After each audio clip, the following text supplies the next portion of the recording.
For 30 seconds in a Nevada park, time crystallized around three people who had no business standing together. The barefoot boy, 10 years old with calloused hands, knelt before a little girl in a red dress whose world existed in absolute silence. The man in leather watched with the tactical stillness of someone who'd survived decades of consequences, his right hand wrapped around the boy's wrist, not violent but firm enough to snap bone if the next 30 seconds went wrong. The afternoon sun caught the angle just right, illuminating something deep in the girl's ear canal that 17 medical specialists with their expensive equipment and impressive credentials had somehow missed. The boy's fingers moved with impossible precision for someone his age, steady and sure as if he'd been born, knowing exactly what needed to happen in this moment. The mass came free, dark, compacted, larger than anyone expected. Emma Kane's breath hitched, not from pain but from shock. The overwhelming, terrifying, beautiful shock of sound flooding into a consciousness that had lived 6 years without it. Wind through oak leaves, children laughing across the playground, a dog barking somewhere in the distance. Her father's sharp exhale, tension and disbelief mixing in a sound she'd never heard before, but recognized in her bones. Her lips trembled as she looked up at the man who'd raised her in silence. The word shaped itself from memory, from 1,000 repetitions, watching his face light up each time she formed it, trusting she'd gotten it right, even though she'd never once heard it leave her mouth. Until now, until this impossible moment when the world opened up and gave her everything. Her voice cracked as the sound reached her own ears. For the first time I hear you. Marcus Kane's jaw clenched. His eyes went wet, but he didn't break, didn't collapse, just pulled his daughter tight against his chest while his free hand still gripped the homeless boy's wrist. When he finally looked at the kid, really looked past the dirt and the bare feet to see the person underneath, something fundamental shifted in the architecture of 3 lives. 30 seconds. That's all it took. But understanding what happened next, why a motorcycle club president removed his sacred vest and draped it over a stranger's shoulders, why that decision would eventually reshape the lives of 47 children across Nevada and redefine what family could mean, that requires going back 3 months to a morning when Marcus Kane stood in his garage and calculated exactly how much one more failed specialist appointment it would cost. 3 months earlier, first light broke over Reno with the particular clarity that only high desert mornings achieve. Marcus Kane had been awake for 20 minutes already, standing in the cold stillness of Kane's custom garage at 5:45, coffee in one hand and the previous day's work orders in the other. The shop floor stretched out before him in organized precision tools outlined on pegboards. Bay doors closed, concrete, spotless. Military discipline applied to civilian enterprise. The attached clubhouse door opened and Hank Morrison appeared, yawning, leather vest already on, despite the early hour. Need help with the Mustang transmission? Marcus shook his head. Got it. You take the brake job on the Silverado. Customer needs it by noon. Hank nodded and moved to his bay without further discussion. This was how Iron Brotherhood operated: efficient, purposeful, no wasted motion. They weren't a gang despite what people assumed when they saw the patches and the bikes. They were working men who'd built something sustainable through sweat and skill, and the garage was the engine that made everything else possible. $850,000 gross revenue last year. Not bad for an auto repair and custom fabrication shop in a mid-sized city. Enough to employ 8 brothers' full-time pay salaries plus profit share, keep the lights on and the tools sharp. Marcus had started this operation 17 years ago with money saved from his Marine Corps days, 8 years as a mechanic, 1 tour in the Gulf War, honorable discharge with skills that translated directly to civilian life. The business had grown steady and sustainable. Classic car restoration brought in the high-margin work. Custom motorcycle fabrication kept the reputation strong. Everyday repairs, brake jobs, oil changes, transmission swaps paid the daily bills. This was the American model: build something useful, do it better than the competition, earn respect through competence. Marcus set his coffee down and pulled the cover off a 1967 Ford Mustang in Bay 3. The transmission needed a full rebuild, which meant 2 days of careful disassembly, parts ordering, and reassembly with fresh synchros and bearings. The customer was paying $3,000 for the bomb, good money but earned money. No shortcuts, no half measures. He was elbow deep in transmission fluid when Emma appeared in the garage doorway at 7:15, still in her pajamas, stuffed rabbit tucked under one arm.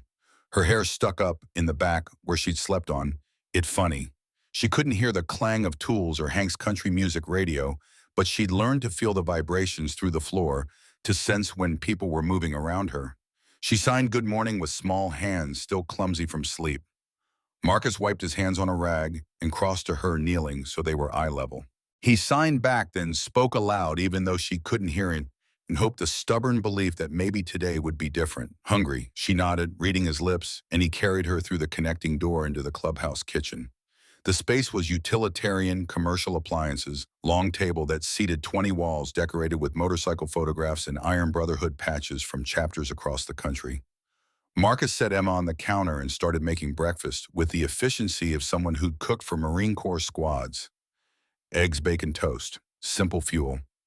He put the plate in front of her and watched as she ate, her head tilting slightly to the right every 30 seconds. That unconscious movement, that gentle tapping of her small fingers against her right ear, he'd mentioned it to every single specialist they'd seen.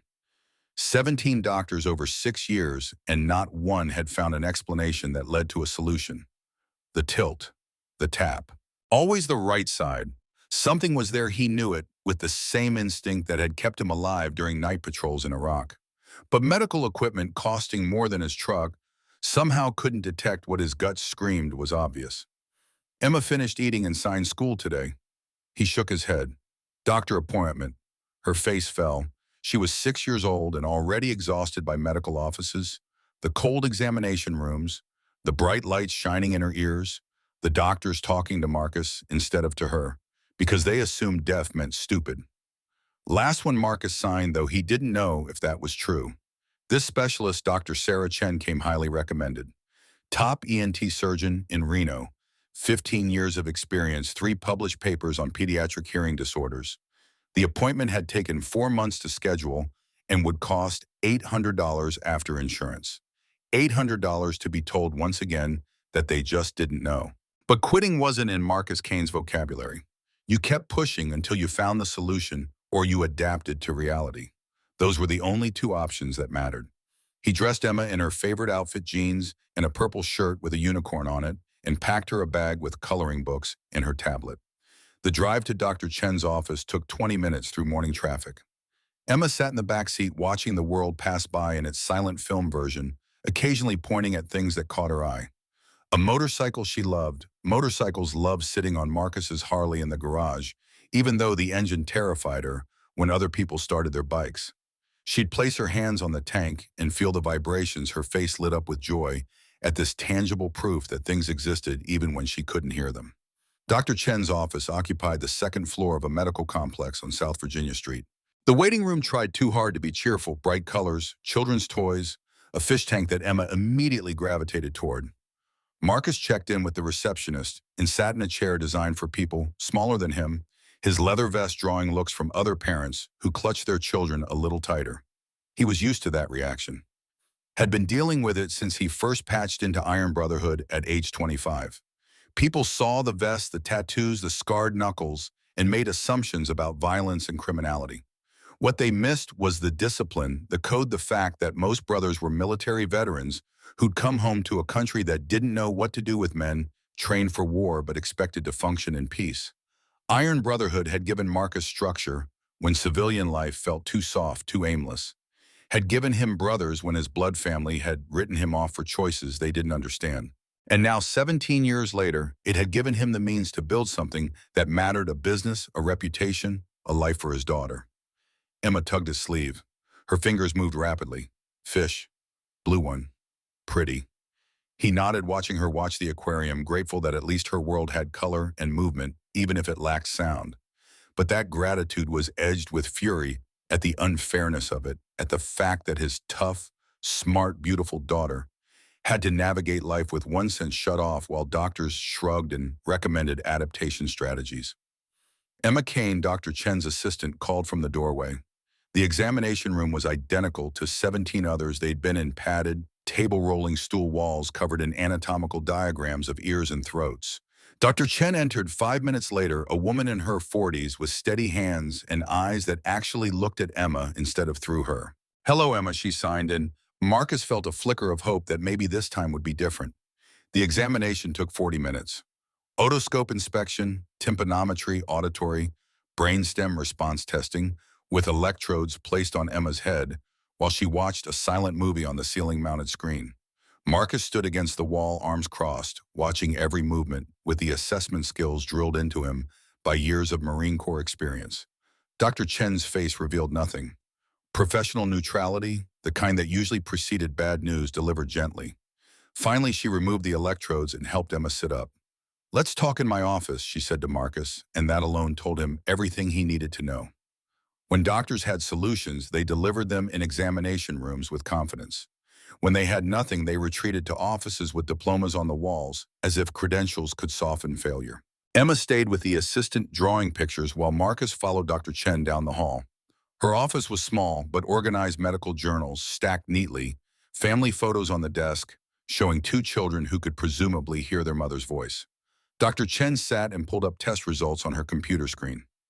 Marcus remained standing. "Mr. Kane, I've reviewed all the previous testing from Emma's medical history, and I've conducted the most comprehensive examination possible with current technology." Marcus waited. This was the part where they said the auditory nerve appeared intact, but they couldn't explain the lack of response. The good news is that, structurally, there's no damage we can identify. No nerve degeneration, no cochlear abnormalities, no tumors or growths. Her inner ear anatomy is completely normal. The bad news, Dr. Chen's expression shifted, something human breaking through the professional mask. The bad news is I don't have an answer. This level of profound hearing loss with no identifiable cause is extremely rare. Idiopathic sensorineural hearing loss is what we'd call it, which is just medical terminology for "we don't know." Marcus's jaw tightened. She keeps touching her right ear. Constant. Has since she was 8 months old. That has to mean something. I examined the ear canal thoroughly with an otoscope. It appears clear. No blockage, no buildup, no foreign objects. Sometimes children develop that habit as a self-soothing mechanism, especially when dealing with the frustration of hearing loss. 17 doctors have looked. Not one has found anything. "I understand your frustration. Do you?" Marcus kept his voice level but let the edge show through. "Because my daughter can't hear her own voice. Can't hear music or laughter or the wind. Can't answer a phone or respond when someone calls her name. And every specialist from here to Seattle has taken my money and told me the exact same thing as structurally normal can't explain it. Have you considered cochlear implants?" Chen met his gaze without flinching.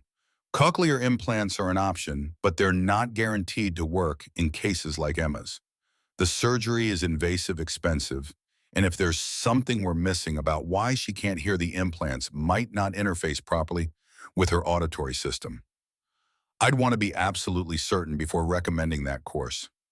"So what do you recommend?" Dr. Chen's hands moved to her keyboard, typing notes that would join the mountain of documentation in Emma's file, the medical history that cost $42,000 over 6 years and produced nothing but questions. "Continue with what you're doing. Sign language lip reading accommodations at school. Emma is clearly a bright child, and with support, she can have a full, successful life even without hearing. That's adaptation, not solution. Sometimes adaptation is the best we can do." Marcus stood the movement sharp enough to make Dr. Chen lean back slightly. He wasn't threatening her. He'd never threaten a woman, never use his size to intimidate someone just trying to do their job.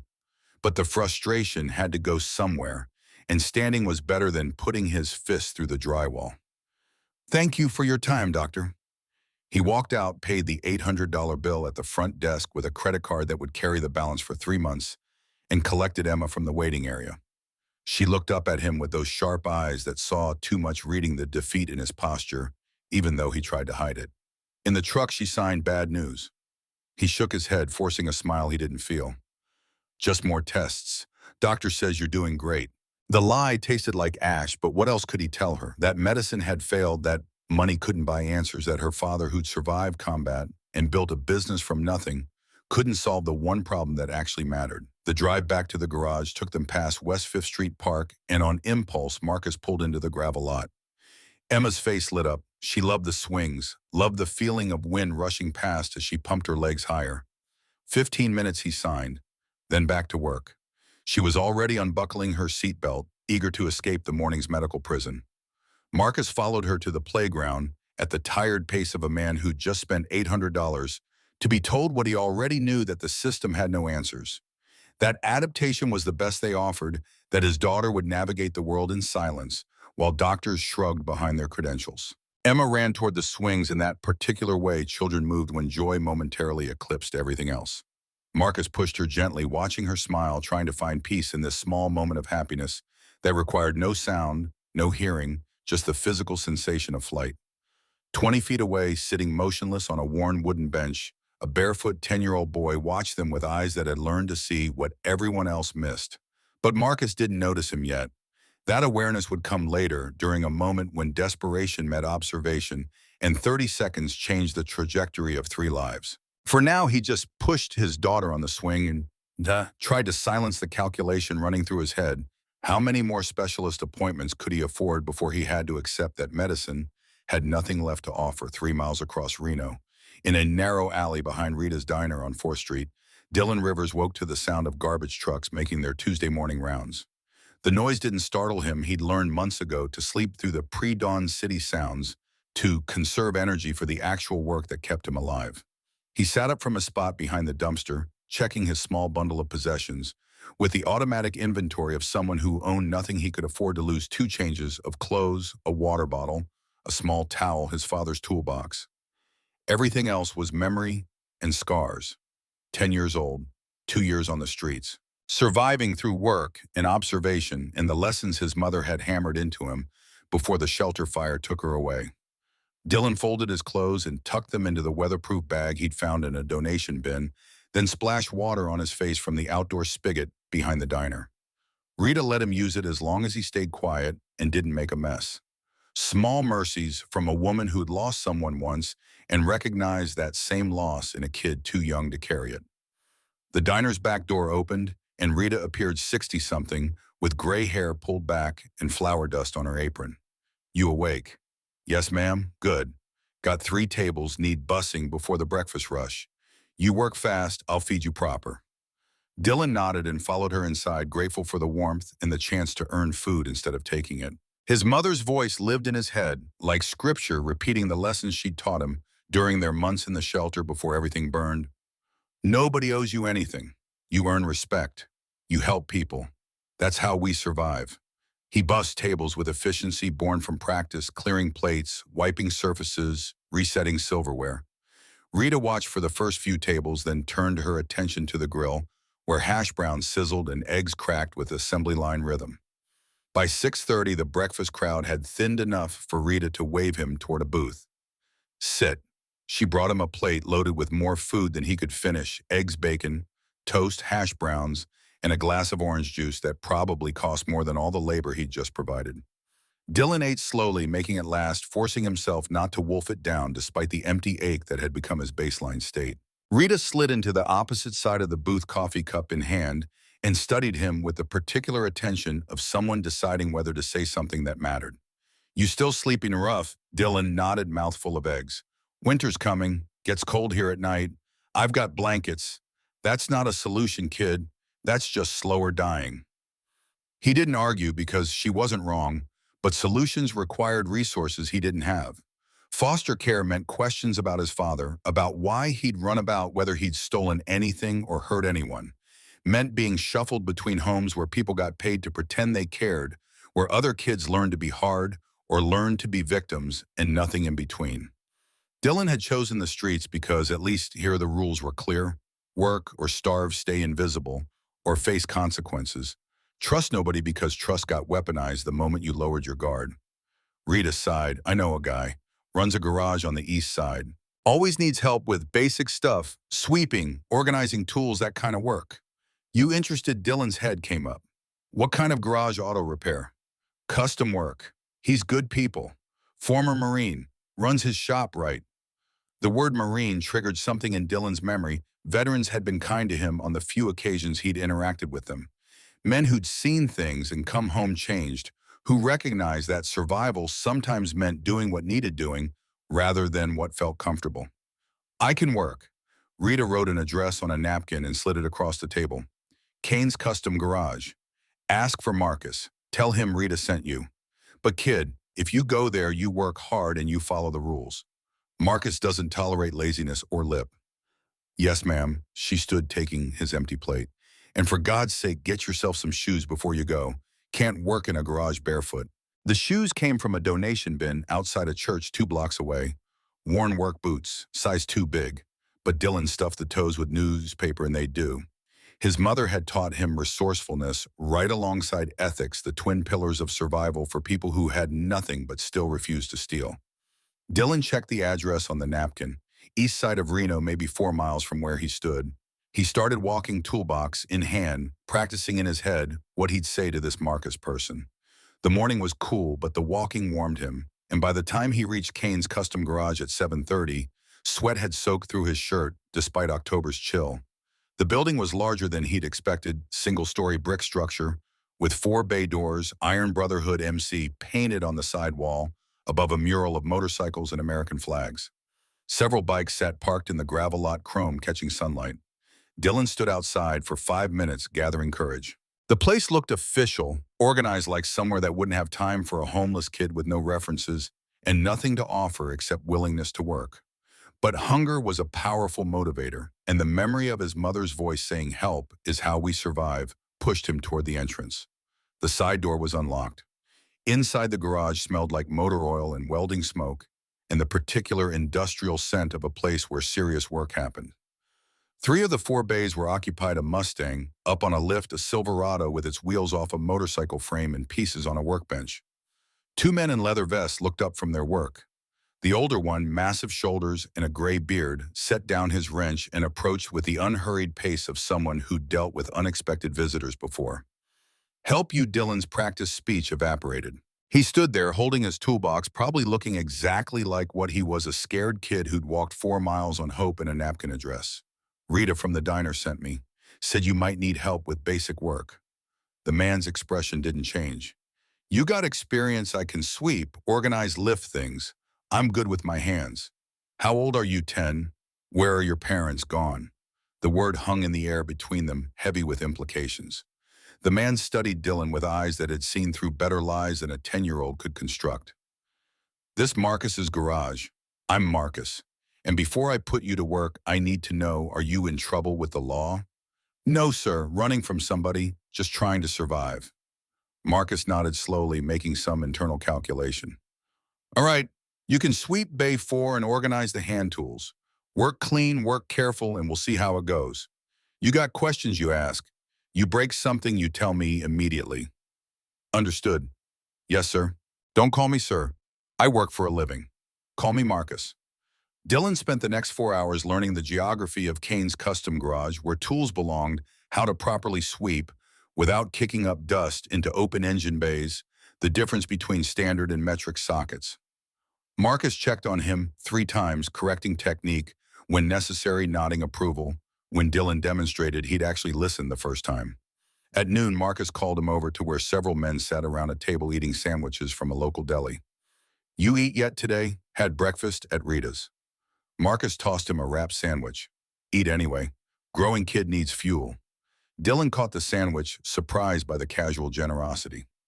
The men around the table had gone quiet, watching this interaction with interest.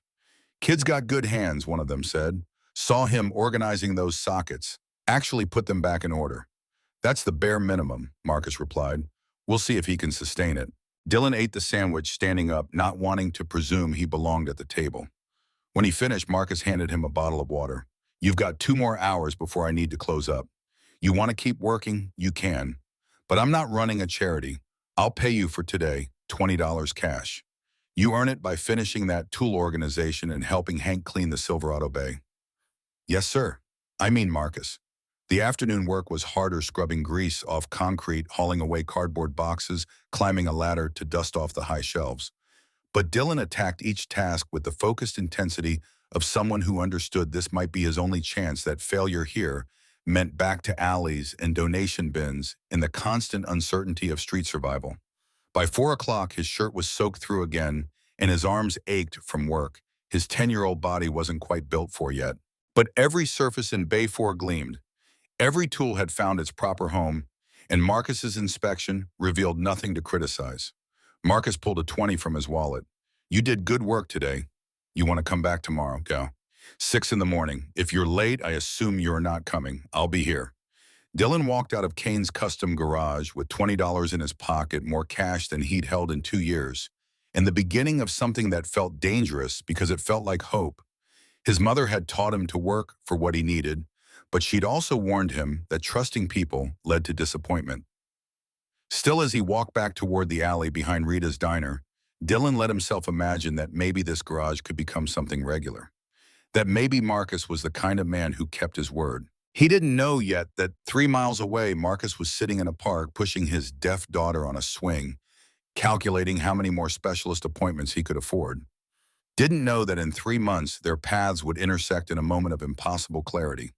Didn't know that the next 2 years would forge him into someone who could see what trained doctors missed, who could solve in 30 seconds what medicine couldn't fix in 6 years. For now, he just had $20 sore arms and the promise of work tomorrow if he showed up on time. It was enough. Dylan showed up at 5:45 the next morning, 15 minutes early, and found Marcus already in the garage with coffee and work orders. The pattern established itself over the following weeks. Dylan arrived before 6, worked 3 hours, then disappeared to wherever he spent his days. He never asked for money directly, never complained about the work, never offered explanations for his circumstances beyond the minimum necessary. Marcus didn't push. He'd learned in the Marine Corps that some men carried stories too heavy to share, and pushing just made them shut down harder. Instead, he observed. The kid's hands told the real story, calloused palms from work that predated the garage burns on his fingers that came from learning to cook over questionable heat sources, scars on his knuckles from fights or falls, or the thousand small violences of street life. But Dylan's competence told a different story. He learned fast, retained information, approached tasks with methodical precision, unusual for someone his age. Within a month, he'd graduated from basic cleaning to actual mechanical assistance, holding flashlights, fetching specific tools, learning the names of engine components. Forge took particular interest, which surprised Marcus. The older man had been with Iron Brotherhood since before Marcus patched in a Vietnam Marine who'd seen things that still woke him up some nights despite decades of distance. Forge didn't warm to people, easily didn't waste time on those who couldn't pull their weight. But he watched Dylan with something like recognition. One morning in late November, cold enough that everyone's breath fogged in the unheated garage, Forge called Dylan over to where he was rebuilding a carburetor. You know what this is, carburetor? Mixes air and fuel for the engine. Good. You know how it works. Not really. Forge spent the next hour explaining jets and floats and vacuum systems, the delicate calibration required to make an engine run smooth. Dylan asked smart questions, the kind that showed he was actually processing the information rather than just absorbing it passively. When Forge finished, he looked at Dylan with an expression Marcus had learned to read from years of brotherhood. Kid's got mechanical aptitude, Forge said later, when Dylan had gone to sweep another bay. Natural understanding of how things fit together. Rare at his age. Marcus nodded. He's earned more than sweeping duty, so teach him something real. The teaching started slow. Oil changes, tire rotations, basic maintenance that couldn't cause major damage if done wrong. Dylan absorbed everything with the desperate intensity of someone who understood that skills meant survival, that competence was currency in a world that didn't reward good intentions or sympathetic backstories. By December, Dylan could change oil faster than some of the brothers. By January, he was helping with brake jobs. By February, Forge trusted him to remove and reinstall spark plugs without supervision. And then one morning in early March, when winter was finally loosening its grip on Nevada, Dylan didn't show up. 5:45 came and went. 6 o'clock, 6:15. Marcus finished his coffee and started work on a transmission rebuild, telling himself the kid had finally moved on or got picked up by social services or found something better. He'd always known Dylan's presence was temporary, that boys who lived on the streets eventually either got caught by the system or disappeared into the harder edges of survival. But it bothered him more than he wanted to admit. 5 months of reliable work, and Dylan had earned something Marcus didn't give lightly: expectation.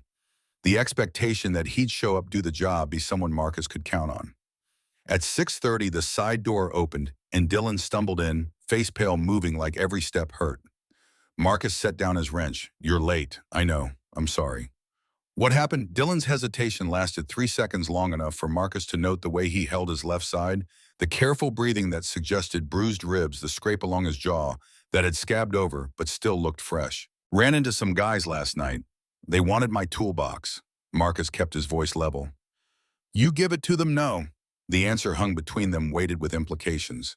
Dylan hadn't given up the toolbox, which meant he'd fought for it, which meant the other guys had hurt him before they either succeeded or gave up or got interrupted. Marcus walked over and examined Dylan's face in better light. The scrape wasn't deep, but the bruising underneath suggested impact. His left eye had started to purple. Sit, I can work. Sit down. Dylan sat on the metal stool near the parts washer, wincing as his ribs protested. Marcus called Stitch over, David Park, former Army medic, the brother who handled medical situations that didn't require hospitals or police reports. Stitch examined Dylan with professional detachment, checking his ribs, his eye, his range of motion. Nothing broken. Ribs are bruised, not cracked. Eye will heal in a week. Kid's lucky, or trained, maybe both. Lucky, Dylan said quietly. Stitch pulled a bottle of ibuprofen from his medical kit and handed it over. Take 2 now, 2 more in 4 hours. Ice the ribs when you can, and next time someone wants your toolbox, let them have it. Tools can be replaced. You can't. After Stitch left, Marcus sat on another stool studying the kid who'd walked 4 miles on bruised ribs rather than miss work. Those tools belong to my dad, Dylan said. Only thing he left me that was worth keeping. Where's your dad now? Dylan's expression closed down the defensive shield Marcus had seen on young Marines who'd grown up hard. Gone. Like everyone else. The words carried enough finality that Marcus didn't push. He stood and pulled a different toolbox from the storage shelf, a well-maintained craftsman set full of quality tools that had belonged to Marcus's father. This was my old man's. He handed it to Dylan. I've got my own set now. You keep this one. And if someone tries to take it, you let them. Understand, Dylan looked at the toolbox like Marcus had just handed him a fortune. I can't. You can. You've earned it with 5 months of showing up early and working hard. But you need to understand something. I'm not giving this to you out of pity. I'm giving it to you because you've demonstrated you'll take care of it and use it properly. That's how respect works. You earn it through action. Dylan's eyes had gone wet, but no tears fell. He nodded, not trusting his voice. Now go wash your face and get to work. That Camaro transmission won't rebuild itself. The kid disappeared into the bathroom, and Marcus returned to his own work, aware that something had shifted. 5 months ago, Dylan had been a hungry kid looking for day labor. Now he was something closer to an apprentice, someone Marcus found himself actually caring whether he showed up. Dangerous territory, that caring. Marcus had learned in the military that attachment led to pain when the person you cared about got hurt or killed or just vanished into the chaos that consumed young men who had nothing. But the alternative was shutting down completely, and Marcus had tried that after combat, had learned it wasn't living just slow or dying with a heartbeat. So he let himself care just enough and told himself it would be fine. He didn't know that in 2 months Dylan would save his daughter. Didn't know that this skinny kid with calloused hands and bruised ribs would demonstrate more competence in 30 seconds than 17 specialists had shown in 6 years. Didn't know that the toolbox he'd just given away would come back to him in a different form, a family built not from blood, but from choice, from work, from the simple revolutionary act of seeing someone everyone else had learned to ignore. For now, he just finished the transmission rebuild and let Dylan work through whatever pain the previous night had left behind, because that's what men did. They showed up, they worked, they earned their place. The rest would come later.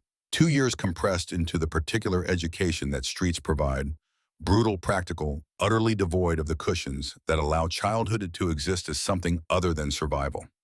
Dylan learned Reno's geography the way cartographers once mapped continents, through direct exploration, trial and error, the painful acquisition of knowledge about which alleys were safe, which business owners would tolerate his presence, which cops would roust him, versus which ones would just tell him to move along.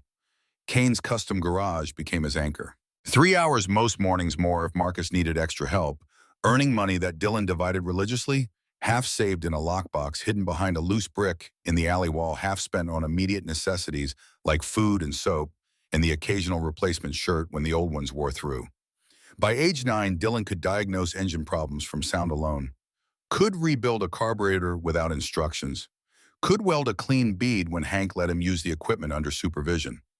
Marcus never called it training, never made promises about the future, but the teaching continued because Dylan demonstrated something. Marcus valued the willingness to learn hard things without expecting shortcuts or sympathy. But the garage work, as consistent as it became, only filled 3 hours per day.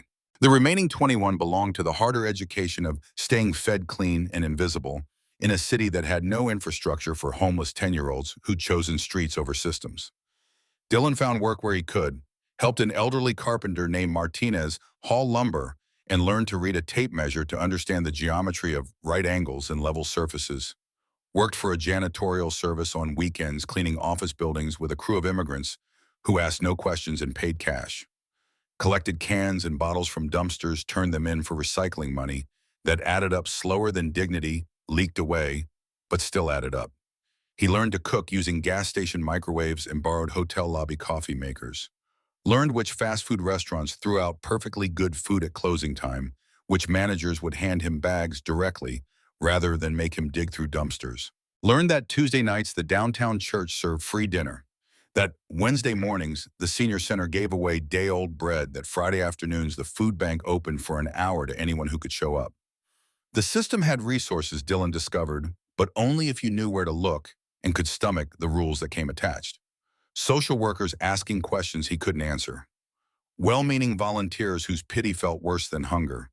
The constant assumption that homelessness meant stupidity, that poverty meant moral failure, that a 10-year-old on his own must have done something to deserve it. So Dylan took what he needed and avoided the rest. Survived through work and observation in the particular clarity that comes from having nothing to lose except the life you're barely clinging to. He made no friends. Friends were vulnerabilities, people who could get hurt or betray you or simply leave when someone better came along. The other homeless people he encountered fell into two categories.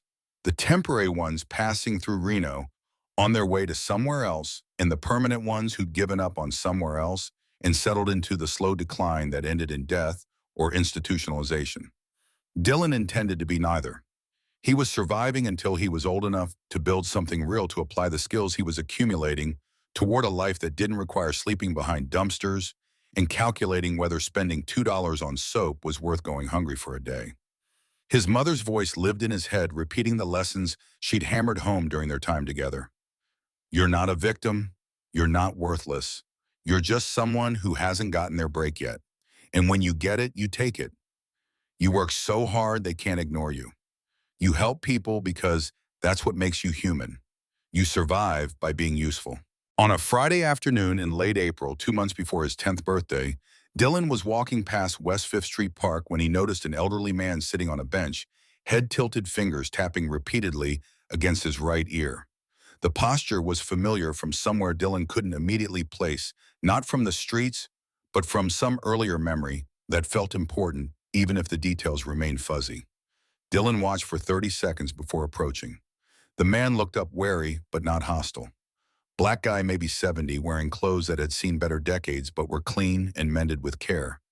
His fingers kept returning to his ear, tapping, circling, trying to ease something. You okay? The man squinted at Dylan. Who's asking? Just, I saw you. Looks like something's bothering you. Something in my ear. Been driving me crazy 3 days now. Can't get it out. Can't hear right on that side. Dylan stepped closer, memory suddenly crystallizing. His mother helping the woman in the apartment next to theirs in the shelter. Same head tilt, same discomfort. Rachel Rivers had used warm water, and Patience had explained to 7-year-old Dylan that sometimes earwax got compacted, became a blockage that caused pain and hearing loss until it was carefully extracted. Can I look? The man's wariness increased. You a doctor? No. But I've seen this before. My mom used to help people.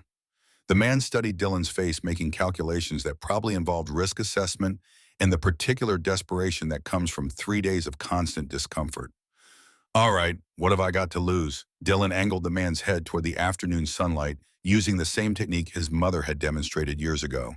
And there it was, visible as a dark mass lodged deep in the ear canal, compacted and hard. I can get it out. Might feel weird, but it won't hurt. The man nodded permission. Dylan worked carefully, using the edge of his shirt as a makeshift cloth, applying gentle pressure at the precise angle his mother had taught him. The blockage resisted, initially held in place by days of compression. But Dylan had learned patience from 2 years of work that couldn't be rushed, had learned to let his hands understand what needed doing rather than forcing solutions. After 2 minutes of careful manipulation, the mass came free. Larger than expected, coated in old wax and debris that had accumulated into something almost solid. The man's face transformed. Relief flooded across features that had been tight with discomfort, his posture straightening as hearing returned to the affected ear. Jesus Christ, kid. Where'd you learn that? My mom was a nurse's aide. Before she died, the man reached into his wallet, pulled out a 20. You just saved me a doctor's visit and a week of pain. Take it, Dylan hesitated. The money would buy food for 3 days, but something about his mother's voice insisted this wasn't work, this was helping. The man saw the hesitation and his expression softened. Your mom taught you to help people, didn't she? Yes, sir, she taught you right. But help and work aren't opposites. You did something skilled, something that required knowledge and care. You earned it this. Take it. Dylan accepted the 20 with hands that wanted to shake but didn't. Thank you. What's your name, son? Dylan. I'm George. And Dylan, I'm going to tell you something important. You've got good hands and a good heart. That combination is rare. You hold on to that, you'll go far. But you need people. You need family. You can't do it alone. I've been doing fine. George's expression said he knew better, knew exactly what fine meant when a 10-year-old was accepting 20s for medical procedures in a public park. But he didn't push, just handed Dylan a worn business card. VFW Post 9211. You ever need help? Real help, you come find us. Veterans look out for each other, and we look out for people who remind us why we served. Dylan took the card, tucked it into his pocket where it would live for the next 2 months until it fell apart from wear.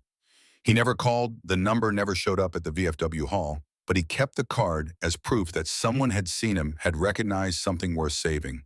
He didn't know that this moment, this demonstration of skill and compassion applied to a stranger's suffering, was rehearsal for something bigger. That in 2 months, his ability to see what others missed would give a little girl her hearing back. That helping people wasn't just survival strategy, but the foundation of something like purpose. For now, he just had $20, the lingering memory of his mother's hands teaching him to care, and the beginning awareness that maybe George was right about needing people. But Dylan had tried that, had trusted his father who'd abandoned him, had relied on a system that saw children as problems to process, had learned that people left or died or simply stopped caring when you became inconvenient. So he kept surviving alone, building skills, staying invisible. The universe was preparing him for something, but Dylan Rivers, 2 months from his 10th birthday, had no way of knowing that the next time he helped someone with an ear problem, the grateful father would give him more than $20. He'd give him family. So, 3 months after Dr. Chen's appointment, Marcus Kane had accepted that medicine had nothing left to offer. Emma would navigate life deaf, and his job was to ensure that didn't limit her more than absolutely necessary. Sign language lip-reading accommodations at school, he'd researched it all, made plans, started implementing supports. But the acceptance sat heavy in his chest, a particular species of failure that no amount of rational thinking could dissolve. His daughter deserved to hear music, laughter, her own voice, deserved the full experience of being human, and he couldn't give her that. So on a Tuesday afternoon in late September, when Emma asked to go to the park, Marcus said yes without hesitation. One good day, that's all he wanted. One afternoon where his daughter could feel chiddy without the weight of her silence pressing down on both of them. The drive to West 5th Street Park took 15 minutes. Emma sat in the back seat watching the world pass in its silent film version, occasionally signing observations that Marcus caught in the rearview mirror. Motorcycle, dog, bird. The park wasn't much, rusted swings, a slide that had seen better decades, patchy grass burned brown by Nevada summer. But it was quiet, uncrowded on a Tuesday afternoon, exactly what Marcus needed. Emma ran toward the swings before he'd even killed the engine, her red dress bright against the faded landscape. Marcus followed at his usual pace, heavy boots on gravel mine, already calculating the coming evening's work schedule, the bills that needed paying, the constant logistics of running a business while raising a daughter alone. He pushed Emma on the swing, watching her smile, trying to find peace in this moment of simple happiness. This was enough, he told himself. This was what mattered, not her ability to hear, but her capacity for joy. 20 feet away, sitting motionless on a worn wooden bench, Dylan Rivers watched them with the particular attention of someone who'd learned that observation kept you alive. He'd been there for an hour, his usual afternoon spot when he needed somewhere to rest between morning work and evening survival. The girl walked past him toward the swings. Dylan noticed immediately the way her head tilted slightly to the right, the unconscious movement of her hand reaching up to tap at her ear. The exact angle of discomfort he'd seen before on George's face 2 months ago. Dylan sat up straighter. The girl climbed onto the swing, her father pushing her gently from behind. She smiled, but every 30 seconds her hand drifted back to her right ear. That tapping, that gentle pressure applied with small fingers, trying to ease something nobody else seemed to notice. Then the sunlight shifted, catching the girl's face at precisely the right angle as she turned her head. Dylan leaned forward, years of street-trained observation focusing on that one detail. There, deep inside her ear canal, barely visible but unmistakable to someone who knew what to look for, a dark mass compacted, lodged firmly. The kind of blockage that wouldn't come out on its own. The kind that could cause pressure, discomfort, and if positioned just right against the eardrum, complete hearing loss. Dylan's breath caught. He knew exactly what that was. He'd seen it before. He'd removed one before. And suddenly, with the clarity of lightning hitting sand and turning it to glass, he understood. This little girl wasn't just uncomfortable. She was deaf because of that blockage. And nobody, not her father, not doctors, not anyone had seen it. Dylan's heart started hammering. He could help her. He knew he could, 30 seconds, maybe less. One careful extraction, and that girl could hear for the first time in who knows how long. But approaching her meant risk, meant breaking his carefully maintained invisibility, meant facing the father big man, intimidating leather vest marking him as Iron Brotherhood, the kind of man who wouldn't hesitate to protect his daughter from a strange barefoot kid with scraped knees and unwashed clothes. If Dylan approached her, the man might hurt him, might call the police, might assume the worst and act on that assumption with consequences Dylan couldn't afford. But if he didn't approach, that little girl would stay deaf forever. The choice crystallized in the space between heartbeats. Dylan's body was moving before his mind could construct the 100 reasons why this was dangerous, foolish, likely to end badly. He stood. The girl had stepped off the swing, wandering toward the slide, her hand still drifting to her ear every few seconds. 15 feet separated Dylan from her now, and he closed the distance with the jerky momentum of fear or competing with necessity. The girl turned slightly, noticing him approaching. She tilted her head, curious, not afraid, and Dylan realized she couldn't hear his footsteps, couldn't hear the urgency in his breathing. She just saw another kid, barefoot and too thin, moving toward her with an expression she couldn't quite read. The father saw too. Marcus Kane's reaction was immediate and primal. His body shifted between Dylan and Emma before conscious thought even registered, his hand coming up, palm out, a barrier of flesh and authority that carried decades of military training and motorcycle club enforcement. The single word cut through the afternoon air with the precision of violence held barely in check. "Hey." Dylan stopped immediately, hands raised slightly, showing he meant no harm. But he didn't back away. His eyes stayed locked on Emma, specifically on her right ear, and the urgency in his face was unmistakable. The next 30 seconds would either end with a homeless boy getting hurt or with a miracle nobody saw coming. Dylan's voice came out higher than he wanted, cracked with nervousness, but steady with conviction. I'm sorry. But please." Marcus's tone left no room for negotiation. "Back up, kid." But Dylan shook his head, the movement quick and desperate. "Please. Something's in her ear. I can see it. I think I can help." Marcus's jaw tightened. This was Reno. Homeless kids approach people constantly with stories, angles, reasons why you should give them trust they hadn't earned. He'd heard them all had developed the thick skin necessary to say no without guilt. But this kid wasn't asking for money, wasn't even looking at Marcus. His entire focus was on Emma, and the expression on his face was one Marcus recognized because he'd seen it in the mirror for 6 years, desperation to help someone who was suffering.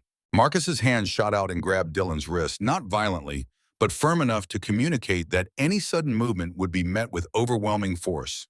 The grip carried a warning and a restraint all at once. "You've got 30 seconds to explain yourself." Dylan looked up at him, those sharp eyes that had seen too much meeting Marcus's without flinching. "There's something stuck in her ear." a blockage deep in the canal. I can see it from here when the light hits right. It's been there a long time. That's why she keeps touching it. That's why she tilts her head. I've helped with this before. I know what to do. Please just let me try. Marcus stared at him, every instinct screaming that this was a con, a setup, some angle he hadn't figured out yet. But the kid's hands were calloused from work.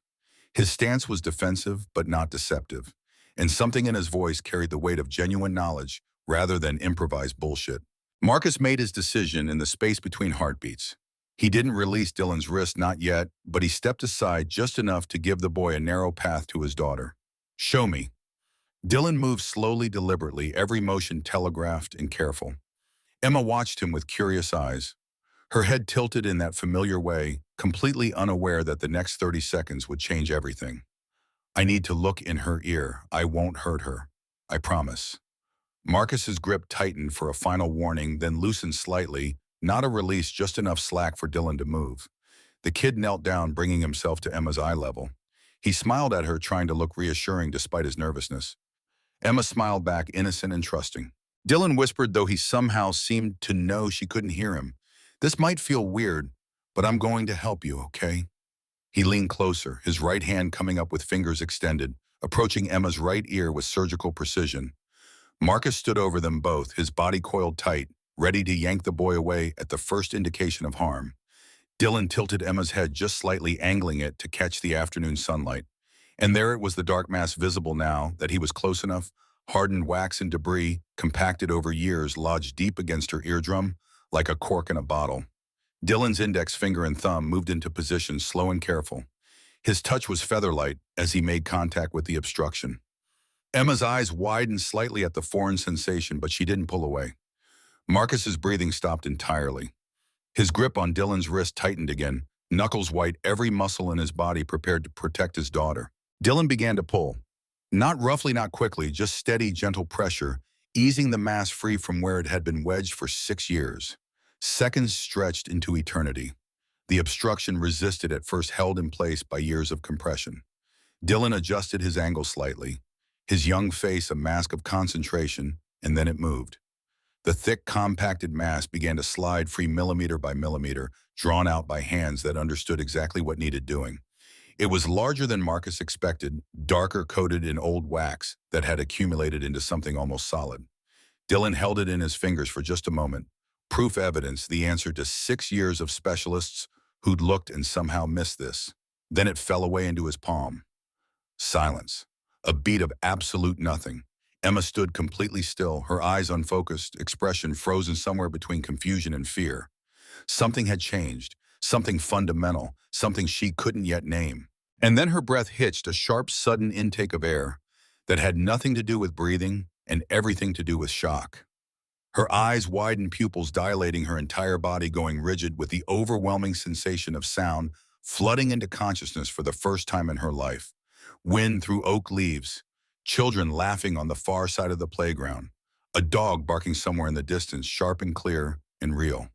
Marcus exhaling sharply, a sound of tension and disbelief and desperate hope all mixed together. And Emma heard it all. Her hands flew to her ears, both of them, as if trying to confirm the sensation was real. Her lips trembled, her chin quivered. Tears spilled down her cheeks, hot and fast and unstoppable. She looked up at her father, this man she'd known her entire life but never truly heard, and her voice came out cracked and broken and more beautiful than any sound Marcus had ever heard. "Daddy, I hear you." Marcus Kane's jaw clenched so hard something popped in his skull. His eyes went wet, but he didn't break, didn't collapse into the emotional display that wanted to pour out of him. He released Dylan's wrist, forgot he was even holding it, and dropped into a crouch in front of Emma. His hands reached for her face, needing to see her eyes, needing to confirm this was real and not some cruel hallucination brought on by 6 years of desperate hoping. Emma's hands were still pressed against her ears, fingers trembling, her entire body vibrating with the magnitude of everything suddenly flooding in. Every rustle, every breath, every footstep on gravel in the parking lot. "Daddy," she said again, and this time she heard herself say it, her own voice. The sound shocked her so much she gasped, which made another sound which made her gasp again. Tears started in earnest, not from pain or fear, but from the sheer overwhelming reality of a world that had suddenly become alive with dimensions she'd never known existed. I can hear, she whispered, testing the words, hearing them vibrate in her throat and emerge as something real. Daddy, I can hear. I can hear me. I can hear you. I can hear everything. Marcus pulled her into his arms and held her so tight it probably hurt, but she didn't complain. She pressed her ear against his chest and listened to his heartbeat, actually heard it for the first time in her life. The leaves, she said, voice muffled against his leather jacket. Daddy, the leaves are making noise. And the wind.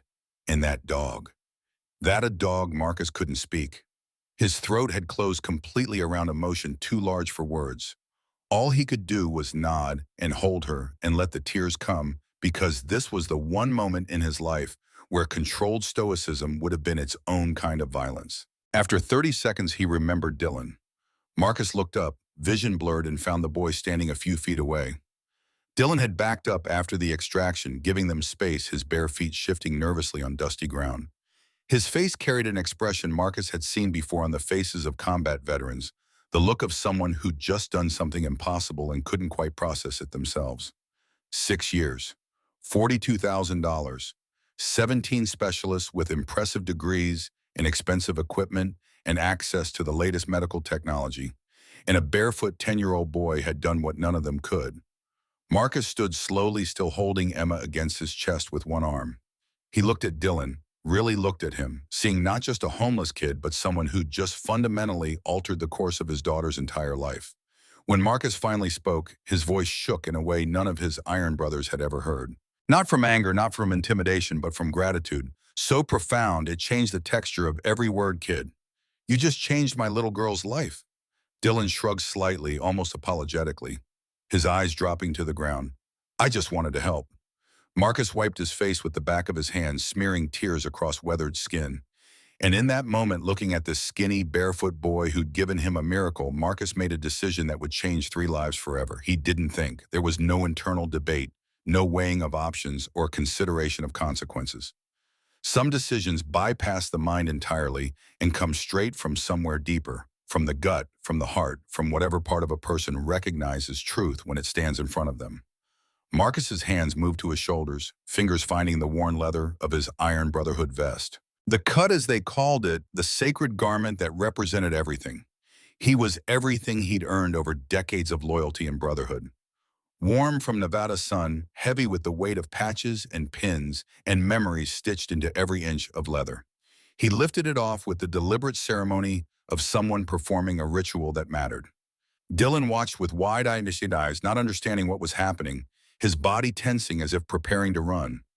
Marcus stepped forward, closing the distance in 2 strides, and draped the vest over Dylan's small shoulders.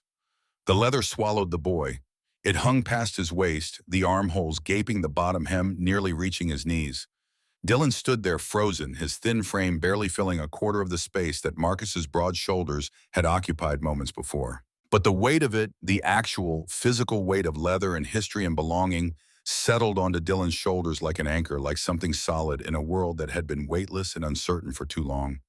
You're not alone anymore. Marcus's voice was rough but steady now, each word carefully placed like stones building a foundation. You stay with us, now. Dylan's lips parted, but no sound came out. His eyes went glassy with tears he tried desperately not to shed. His hands came up slowly, fingers touching the leather as if it might disappear if he moved too quickly. I can't. I'm nobody. You're my daughter's miracle. Marcus interrupted his tone, leaving no room for argument. That makes you family. And family doesn't sleep on park benches. Family doesn't go hungry. Family doesn't survive. Family lives. You understand me, Dylan nodded, though his face suggested he didn't quite believe what was happening. Kids who'd been abandoned learned not to trust good things.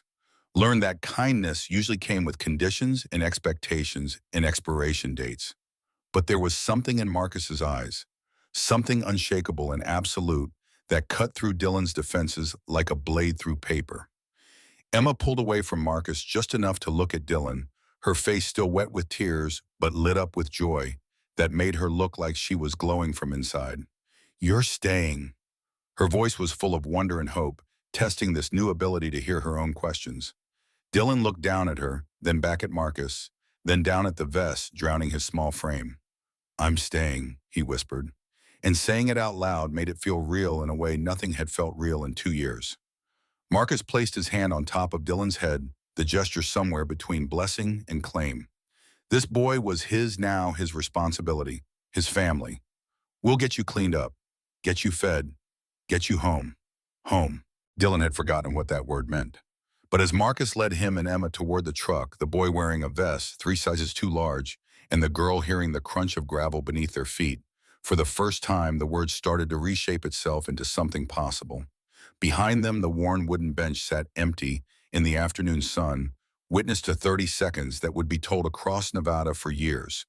Proof that sometimes miracles came from the most unexpected places, delivered by the people society had learned to ignore.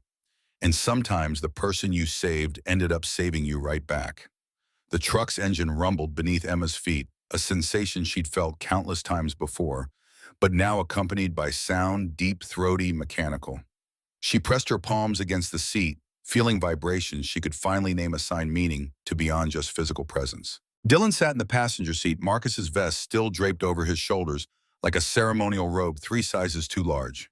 His hands gripped the leather edges, knuckles white, as if holding on might keep this moment from evaporating into the same cruel disappointment that had defined the last 2 years. Marcus drove with the focused attention of someone processing decisions already made, calculating logistics, while his daughter's voice filled the cab with discoveries. That clicking sound, what is it? Turn signal, tells other drivers we're changing lanes. And that rumble underneath engine, burning fuel turning pistons, making power that moves the truck. Emma absorbed each answer with the hunger of someone who'd been starved for context, for the ability to connect sensation to source. Dylan stayed quiet, watching this interaction between father and daughter, seeing for the first time what family looked like when it functioned. Marcus caught Dylan's expression in the rearview mirror, guarded, uncertain, the defensive posture of someone waiting for the catch. "You worked at my garage before." 5 months mornings. Dylan's head came up. "Yes, sir. Don't call me sir. And you're good with your hands." "Forge mentioned you learned fast." The kid nodded, still waiting for the other shoe to drop. "Starting tomorrow, you work full-time, 6 in the morning until 6 at night with breaks for school. Once we get you enrolled, you'll learn the trade, proper mechanics, welding, fabrication. You'll earn a salary, not day labor, $15 an hour to start. Half goes into savings I'll help you set up. Half is yours to spend however you want. Deal?" Dylan's voice came out small. "You're hiring me, teaching you, big difference. But yeah, you'll get paid. Nobody works for free in my shop." The concept seemed to short-circuit something in Dylan's brain. The notion that help could come packaged as employment, that family and work could be the same transaction, rather than separate acts of charity and obligation. "Where will I sleep? Clubhouse has rooms. You'll get your own once we clear one out. Tonight you bunk with Jake, one of the prospects. But you keep it clean. Respect the space, follow the rules." "What rules?" Marcus's jaw set, the military precision reasserting itself beneath the emotional disruption of the last hour. "We'll go over everything when we get there.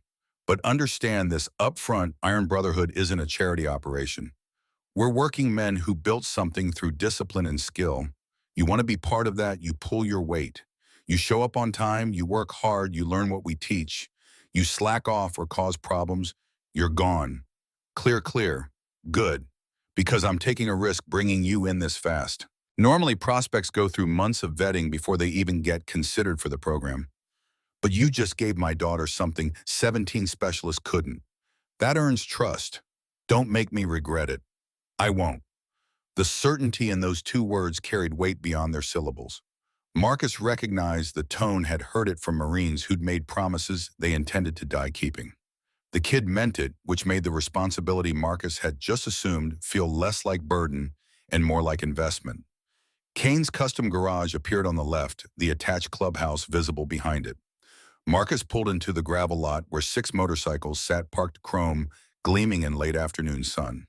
The bay doors were closed, but light spilled from windows, brothers still working, despite the hour pushing toward 5. Inside, the temperature differential hit immediately, October's chill giving way to the retained heat of a building where welding torches and engine work had been generating warmth all day. Hank looked up from a transmission he was reassembling, taking in the sight of Marcus with Emma and a barefoot kid wearing the president's vest. His hands stopped moving, wrench suspended in midair. "We need a meeting." Marcus's voice carried the weight of decisions that would affect everyone. "Full brotherhood, 30 minutes. Make the calls." Hank nodded and reached for his phone without asking questions. That was the discipline that made Iron Brotherhood function trust. That when the president said something mattered, you acted first and got explanations later. Marcus led Dylan and Emma through the connecting door into the clubhouse. The space was utilitarian by design, long table that seated 20 commercial kitchen, hallway branching off to sleeping quarters and a common bathroom. Walls decorated with motorcycle photographs and patches from other chapters, the visual history of men who'd chosen brotherhood over isolation. Jake Morrison appeared from one of the back rooms, 19 years old and 3 months into his prospect period. He'd been sleeping off a night shift at the warehouse job that paid his bills while he learned the trade. "Jake, this is Dylan. He's bunking with you tonight. Get him settled, show him where things are. Dylan Jake will explain the basics. You do what he says." Jake's confusion was visible but controlled. "Sure thing, Prez." Marcus turned to Emma. "You hungry, sweetheart?" She nodded, still overwhelmed by the chorus of sounds, refrigerator, hum, distant traffic, her own breathing amplified in ways her brain hadn't yet learned to filter. "I'll make dinner. You go wash up." Emma disappeared toward the bathroom, leaving Marcus alone in the kitchen, where he'd cooked countless meals for brothers who'd become the only family that mattered. His hands moved through familiar motions, pulling ingredients from industrial refrigerator, heating pan, starting rice, while his mind processed the magnitude of what he'd just committed to. Taking in a homeless 10-year-old wasn't adoption in the legal sense, not yet, but it was adoption in every way that counted. Dylan would live here, eat here, learn here, become part of the fabric that held Iron Brotherhood together. And if the kid failed, if this experiment in instant trust collapsed under the weight of trauma, or bad judgment, or simple incompatibility, the fallout wouldn't just hurt Dylan. It would hurt Emma, who'd already bonded with the bone who'd given her hearing. Would hurt the brotherhood who'd see their president making impulsive decisions based on emotion rather than strategy. Would hurt Marcus himself, who'd opened a door to vulnerability he'd kept sealed since his ex-wife had walked out 7 years ago, taking nothing but her resentment for a life she'd never wanted. But sitting in that park, watching his daughter hear her own voice for the first time, Marcus had felt something shift in the architecture of what mattered. The risk was worth it. The kid had earned the chance. And if it all fell apart, well, he'd survived worse. The brothers started arriving at 5:30, bikes rumbling into the lot one by one, until 12 men filled the clubhouse common room. They took their usual seats around the long table, leather vests bearing patches that told individual stories, military service, years in the Brotherhood specialties, and achievements earned through action rather than awarded through time. Forge came in last, moving with the deliberate care of a man whose knees remembered Vietnam's jungles and whose back remembered decades of motorcycle vibration. He sat at Marcus's right hand, the position of vice president occupied by someone whose authority predated Marcus's presidency by 15 years. Marcus stood at the head of the table, Emma on his hip. She'd insisted on being present, curious about this gathering she could finally hear. "Most of you already know Emma's been deaf since birth. 17 specialists, 6 years, $42,000, spent trying to fix it. Every one of them said the same thing: structurally normal cause, unknown, learn to adapt." The brothers knew this history, had watched Marcus grind through appointment after failed appointment, had seen the toll it took even though he never complained. Today at the park, a 10-year-old homeless kid walked up to Emma, reached into her ear, and pulled out a blockage none of those specialists ever found. 30 seconds later, my daughter could hear. Silence filled the room, the kind that preceded questions or disbelief, or both. "The kid's name is Dylan. Some of you know him. He's been working mornings for 5 months helping with basic shop work. Forge, you've been training him." Forge nodded slowly, understanding, starting to crystallize. "He's got no family, no home, been surviving on the streets since he was 8. And today he gave Emma something I couldn't buy, something medicine couldn't provide. So I'm bringing him into the Brotherhood. Full program, housing, training, education, the whole structure. He'll work the shop, learn the trades, earn his way like everyone else. But he's under my protection. Starting now," Hank spoke first. "Kid's got good hands. I've worked with him on brake jobs. Doesn't cut corners, asks smart questions. I'm good with it. Stitch nodded. I patched him up last month after he got jumped.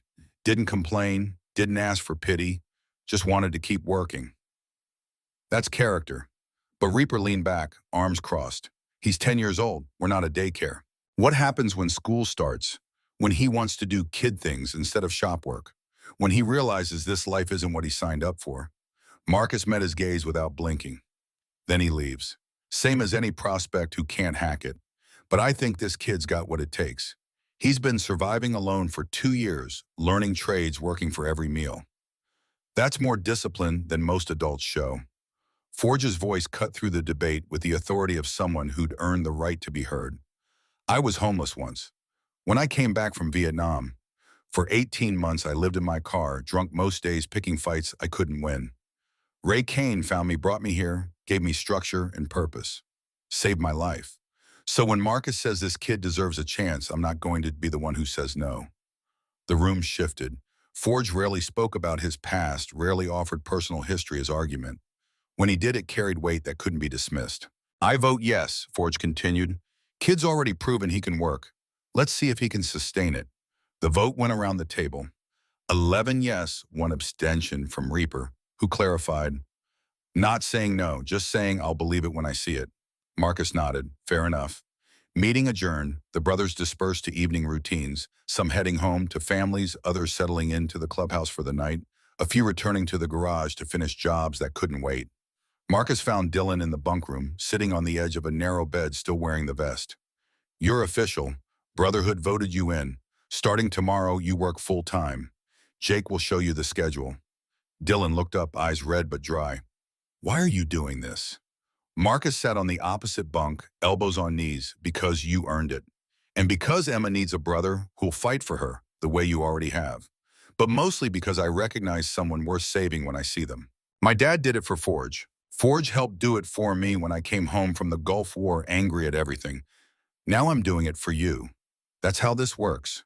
We save each other. What if I mess up, then you fix it? We don't expect perfection. We expect effort and honesty. You give us that, we'll give you everything we've got. Dylan nodded, processing this new reality where help came without degradation, where work and family merged into something sustainable. Get some sleep. 5:45 comes early. The alarm clock's buzz at 5:45 a.m. pulled Dylan from dreams that had been safer than waking for so long that consciousness arrived with brief confusion about where he was. Then the previous day reassembled itself, the park, Emma's ear. Marcus's vest, this narrow bunk in a room that smelled like motor oil and leather. Jake was already moving, pulling on jeans and a t-shirt, with the practiced efficiency of someone who'd learned that hesitation just made early mornings harder. Bathrooms down the hall, showers fast or you'll run out of hot water. Shop opens at 6 sharp. Dylan followed the routine, discovering that hot water was a luxury his 2 years on the streets had taught him not to expect. The shower lasted 3 minutes, enough to scrub off yesterday's grime and face today with the closest thing to clean he'd felt in memory. No fresh clothes waited, so he pulled on the same worn shorts and t-shirt from yesterday. Jake noticed but didn't comment, just handed him a spare Iron Brotherhood t-shirt from his own drawer. You'll get your own gear soon enough. For now, don't walk around looking like you just rolled in from the streets. The shop floor at 6 a.m. was already occupied. Forge stood at a workbench organizing tools with the precise attention that Marcus had mentioned was non-negotiable. He looked up as Dylan entered, expression unreadable. You're the kid who fixed Emma's ear. Yes, sir. Forge's eyebrow raised slightly. Don't call me sir. I'm not an officer anymore. Call me Forge. The older man gestured toward a disassembled Ford 302 engine occupying an entire workbench. See that? Dylan nodded. Customer wants it rebuilt. Fresh gaskets, honed cylinders. New bearings, timing, set perfect. It's going to take someone with experience about 80 hours. You're going to do it, and it's going to take you longer because you've never rebuilt an engine. Dylan's stomach dropped. I don't know how. That's why we have manuals. Forge tapped a thick service manual sitting beside the engine block. Everything you need is in there: torque specifications, assembly, sequence, clearance, measurements. You read it, you follow it exactly. You ask questions when you don't understand something. You've got 2 weeks. If the engine runs clean at the end, you pass. If it doesn't, you start over. This was the first test Dylan realized. Not explicitly stated, but obvious in its construction, a challenge designed to separate those who could handle real work from those who'd fold under pressure. What if I break something, then you figure out how to fix it? That's what mechanics do. Forge walked away, leaving Dylan alone with 300 pounds of disassembled metal and a manual that might as well have been written in a foreign language for how intimidating it looked. But Dylan had learned in 2 years on the streets that intimidation was just fear wearing a mask. You pushed through it, or you didn't survive. He opened the manual to page 1 and started reading. By 9 a.m. when Marcus arrived, Dylan had read 40 pages and taken notes on a pad Jake had provided. His eyes hurt from focusing on technical diagrams. His head spun from terminology. He was still learning, but he understood the basic principle. Engines were just controlled explosions captured in metal, and if you assembled the pieces correctly, physics did the rest. Marcus inspected his progress without comment, then gestured toward the truck. School enrollment. Let's go. The administrative offices of Reno Elementary occupied a building that tried too hard to look welcoming. Bright colors, inspirational posters, a reception desk staffed by someone whose smile probably hurt by the end of each day. The receptionist's expression flickered when she saw Marcus's leather vest and tattoos, the instinctive wariness that appeared whenever someone who looked like him entered spaces designed for suburban normalcy. We need to enroll a student, 5th grade. Do you have custody documentation? Working on it? Kid's currently in my care and I'm applying for guardianship. The word guardianship triggered a cascade of bureaucratic questions. Social worker reports background checks. Proof of residence emergency contact information. Marcus provided what he could, accepted the forms he couldn't complete yet, and made it clear through tone alone that Dylan would be attending school starting next week, regardless of whether the paperwork had caught up. The principal, a tired woman in her 50s, who'd probably seen every configuration of broken family that Nevada could produce, met them in her office. Mr. Kane, I understand your situation, but we need to ensure this child's well-being. If he's been homeless for 2 years, there are protocols. He's not homeless anymore. He's with me. He'll have clean clothes, regular meals, a stable place to sleep, and adults who give a damn about his education. If you need documentation of that, come visit the clubhouse and see for yourself. The principal's expression softened slightly. I'm not trying to make this difficult. I'm trying to make sure Dylan gets the support he needs. 2 years on the streets, at his age, that's traumatic.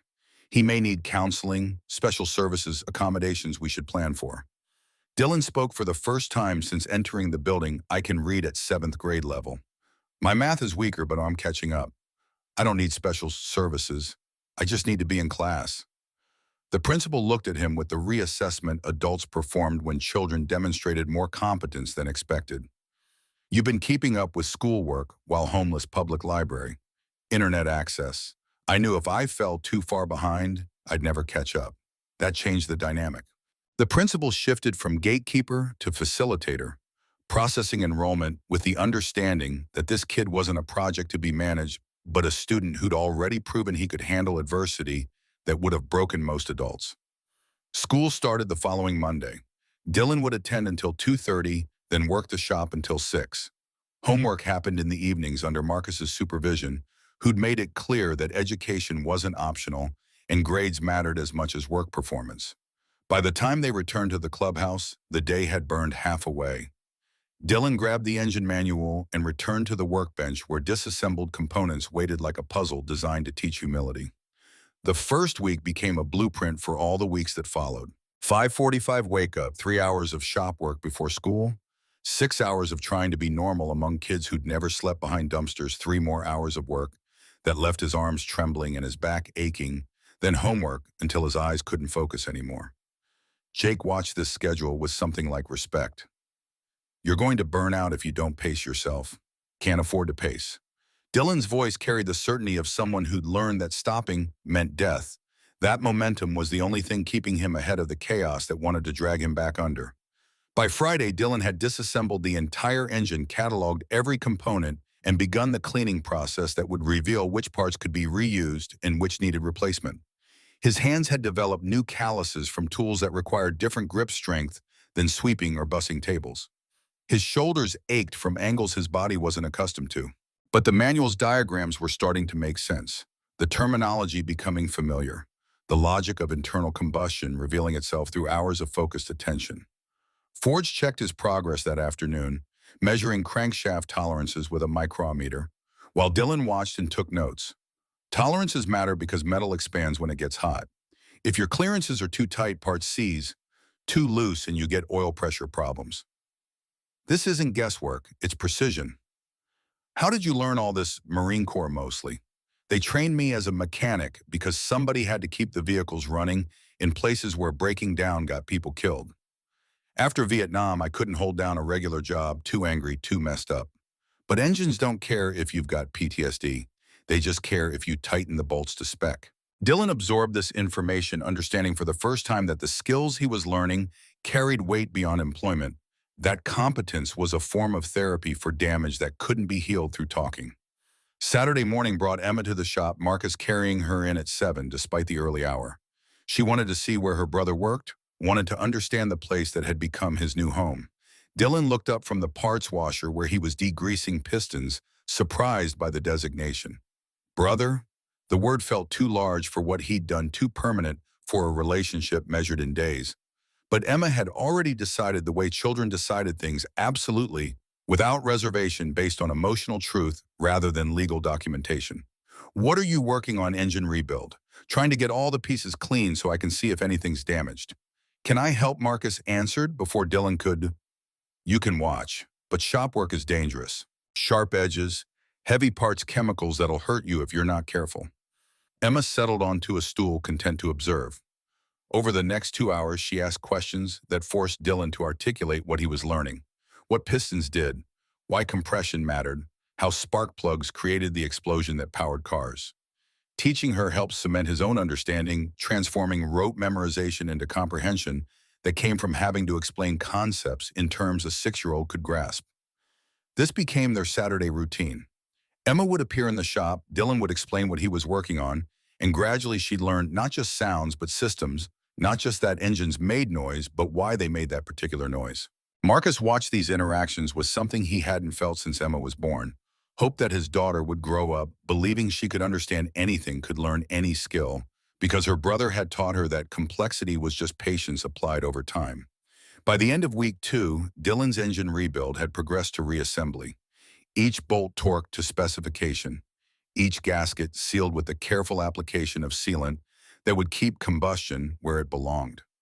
The timing chain installation took 3 attempts before Forge declared it acceptable.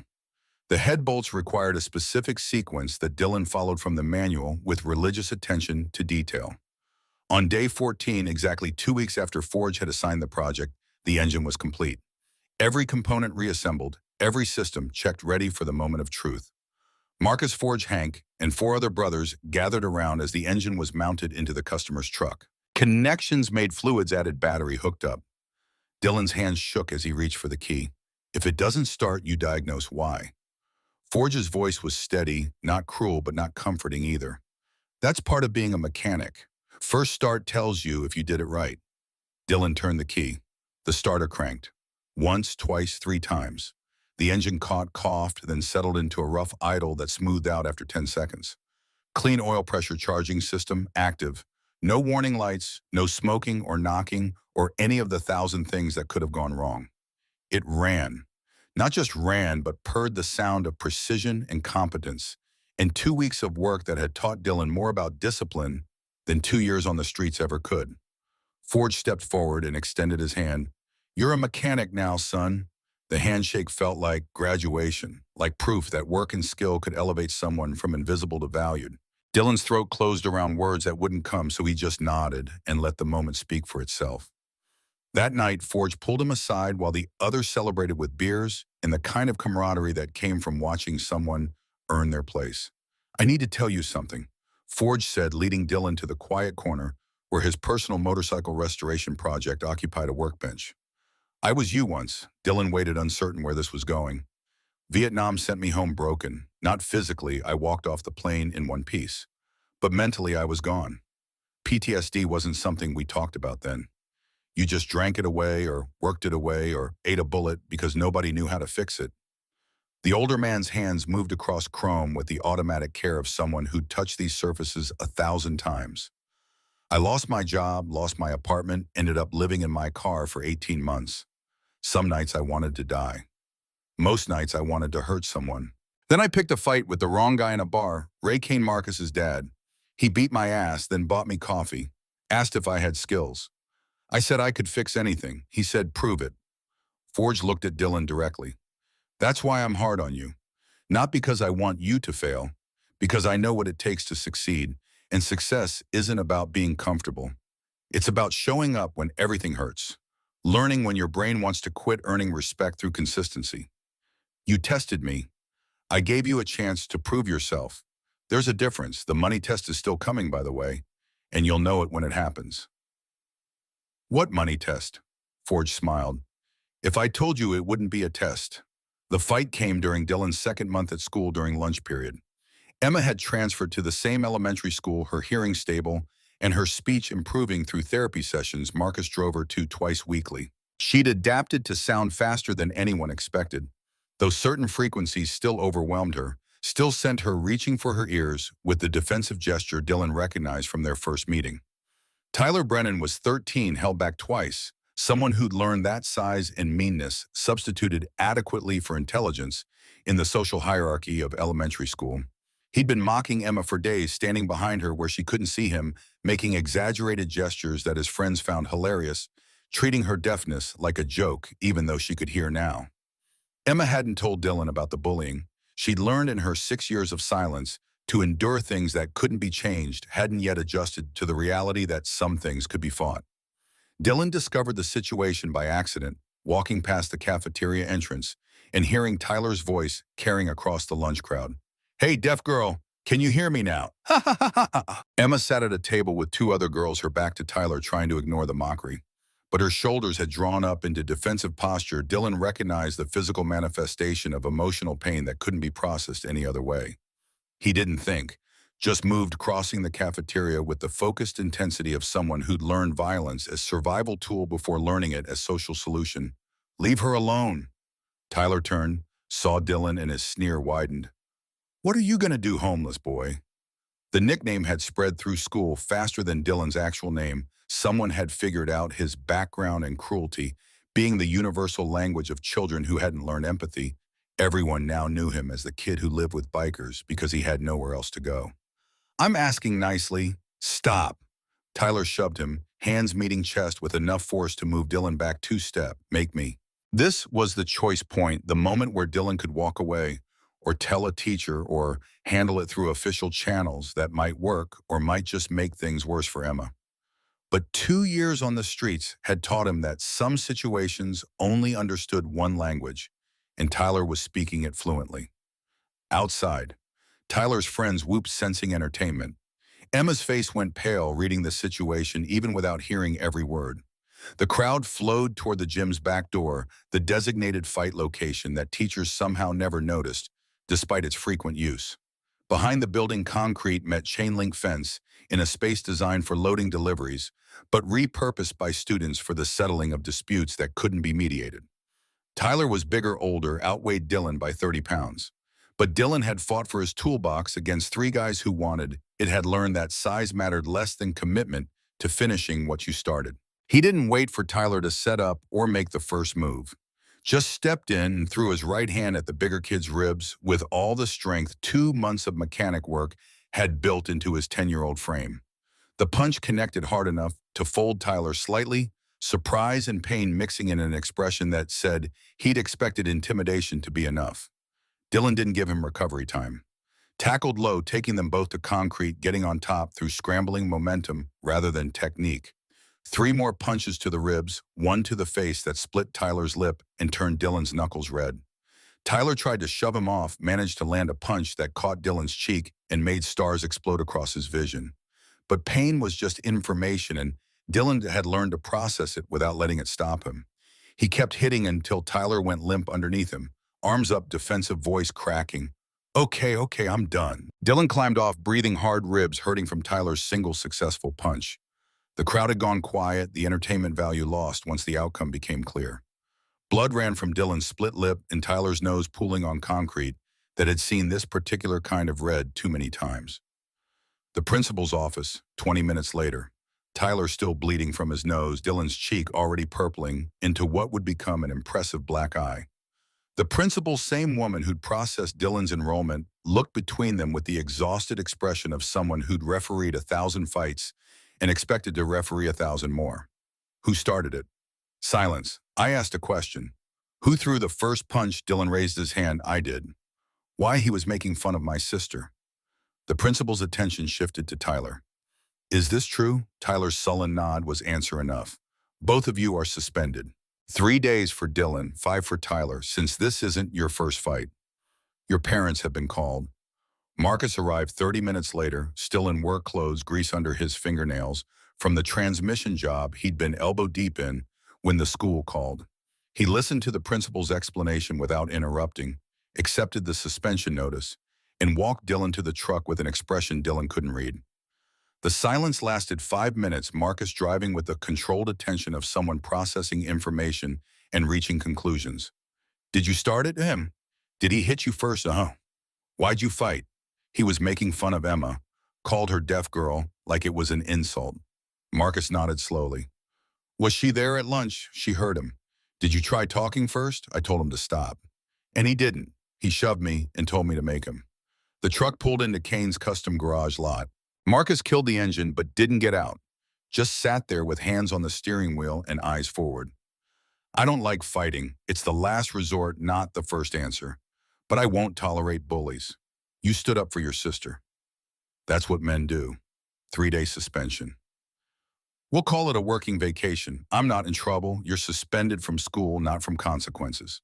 But the consequences are that you spend those 3 days learning something useful instead of sitting at home. And you understand something next time you try every other option first.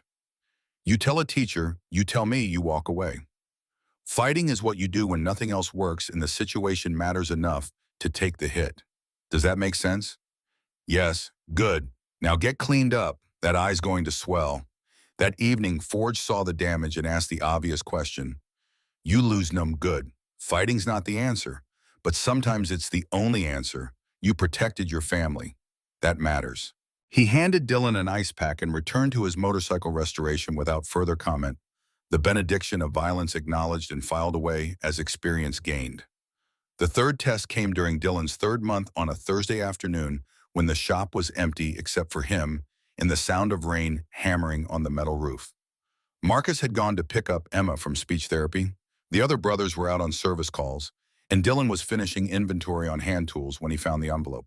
$500 cash folded into a plain white envelope sitting on the parts counter where anyone could have left it. No name, no note, just money in a place it shouldn't be. Dylan picked it up, looked around the empty shop, and felt the old street survival instinct kick in. $500 was more than he'd earned in 3 months combined. Could have hidden it, pocketed it, justified it as finders, keepers in a world where possession was the only law that mattered. But Marcus's voice lived in his head, now competing with the survival instinct that had kept him alive for 2 years. His mother's lessons too: you earn respect, you don't steal it. And something deeper, the understanding that this place had given him more than money could buy, and betraying that for $500 was trading long-term survival for short-term gain. He put the envelope in the shop safe, wrote a note on the pad by the register, found $500 on counter locked and safe. Dylan. Forge arrived 10 minutes later, ostensibly checking on something he had left behind earlier. He saw the note, opened the safe, counted the money. You found this, yes. Could have taken it. Nobody would have known. You would have known. And I would have known. Forge studied him with an expression that carried weight beyond the moment. This was mine. I left it there on purpose. Dylan felt anger flash hot across his chest. You tested me with $500. I tested you with temptation. Money's just how temptation looks when it's got numbers attached. The anger stayed, but Dylan kept his voice level. You don't trust me. I trust you now. Forge pulled the envelope from the safe and handed it to Dylan. This is yours. Bonus for passing. I don't want it if it was a test. Too bad. You earned it. Not by not stealing, that's baseline. You earned it by choosing long-term trust over short-term gain. That's maturity most adults never achieve. Put it in your savings. Invest in tools or education or whatever you need. But remember, the $500 isn't the reward. The trust is. Dylan took the money with hands that still wanted to shake from residual adrenaline. Later that night, lying in his bunk while Jake snored in the opposite bed, he'd understand that Forge had given him something more valuable than cash. Had given him proof that he could be trusted with temptation, that the person he was becoming was stronger than the person the streets had demanded he be. 3 tests passed. Forge's acceptance earned through competence, courage, and character, rather than time or blood relation. The way respect was supposed to work, not given freely, but earned through action that demonstrated worth. The formal Brotherhood meeting happened on a Saturday evening in late December, snow falling outside and turning Reno into something that almost looked peaceful. 12 men gathered around the long table, Dylan, waiting in the bunk room, while they voted on whether a 10-year-old had earned something that normally took years to achieve. Forge spoke first. He rebuilt an engine that runs cleaner than half our trucks. He fought for Emma when the school system wouldn't protect her. He chose honesty over $500 when nobody was watching. 3 tests, 3 passes. I vote yes. Hank Kid's got work ethic and skill. I vote yes. Stitch. He's proved himself a dozen times over. Yes. Around the table, 11 votes recorded. Only Reaper remained, the brother who'd been skeptical from the start. I vote yes, but I'm saying this, he's still 10. Life's going to get harder, not easier. He's going to face things that work ethic can't solve. When that happens, we need to be ready to support him through it, not just expect him to tough it out. Agreed, Marcus said. Bring him in. Jake fetched Dylan from the back room.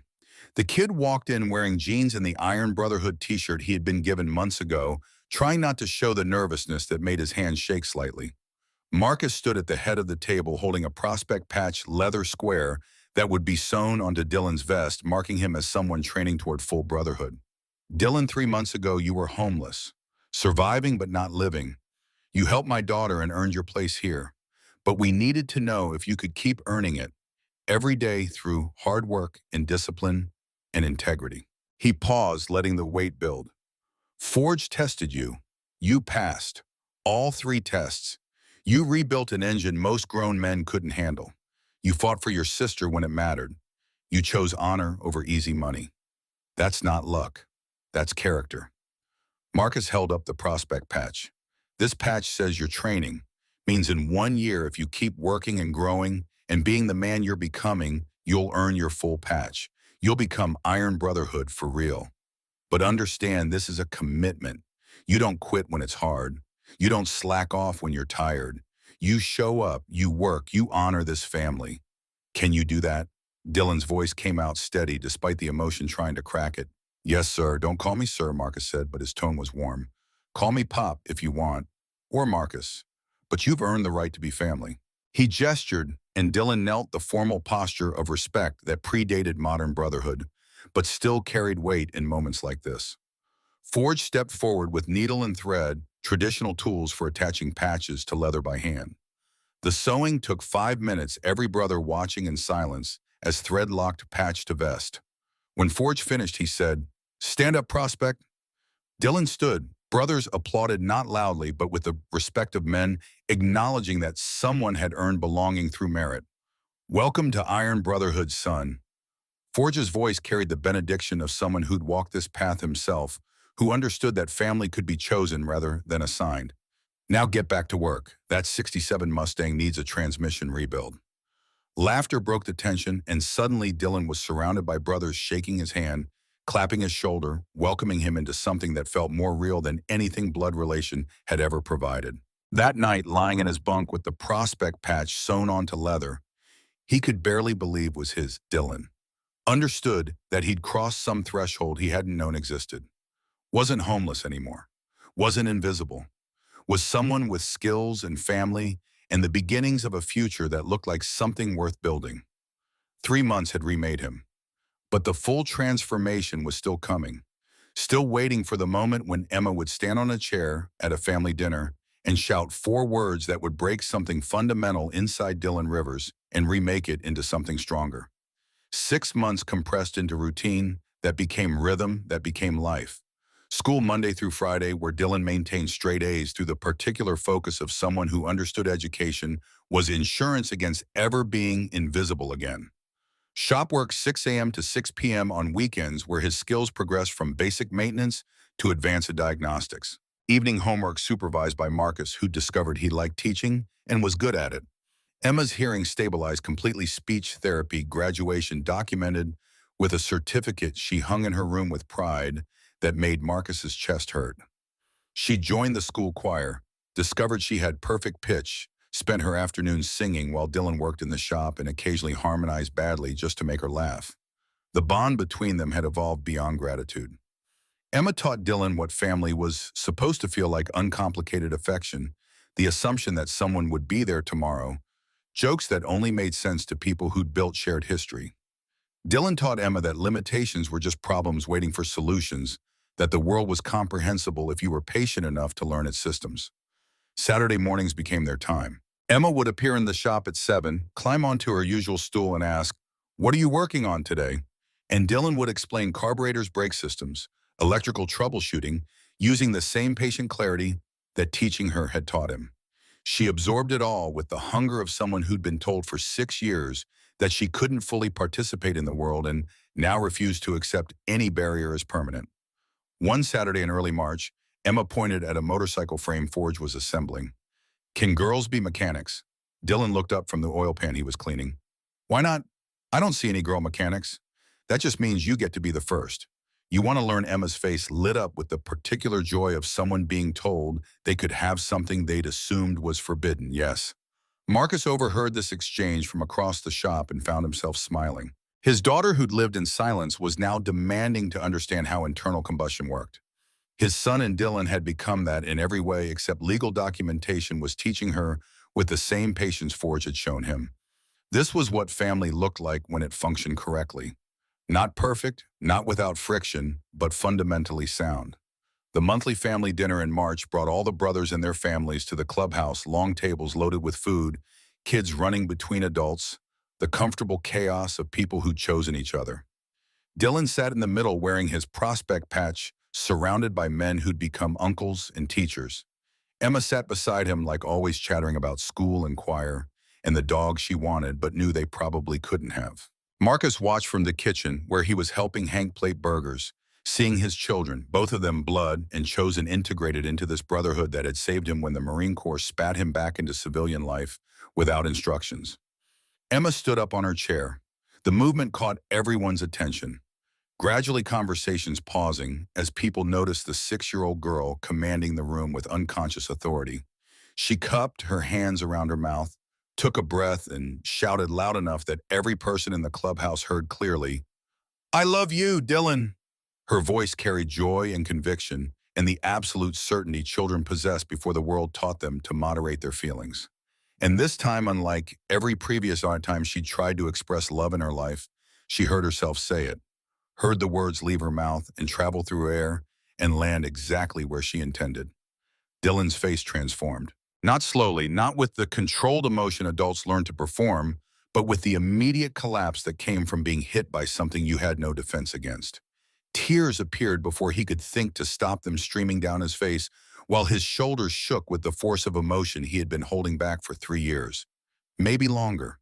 Maybe his entire life. Because Dylan Rivers had never heard those words before. Not once.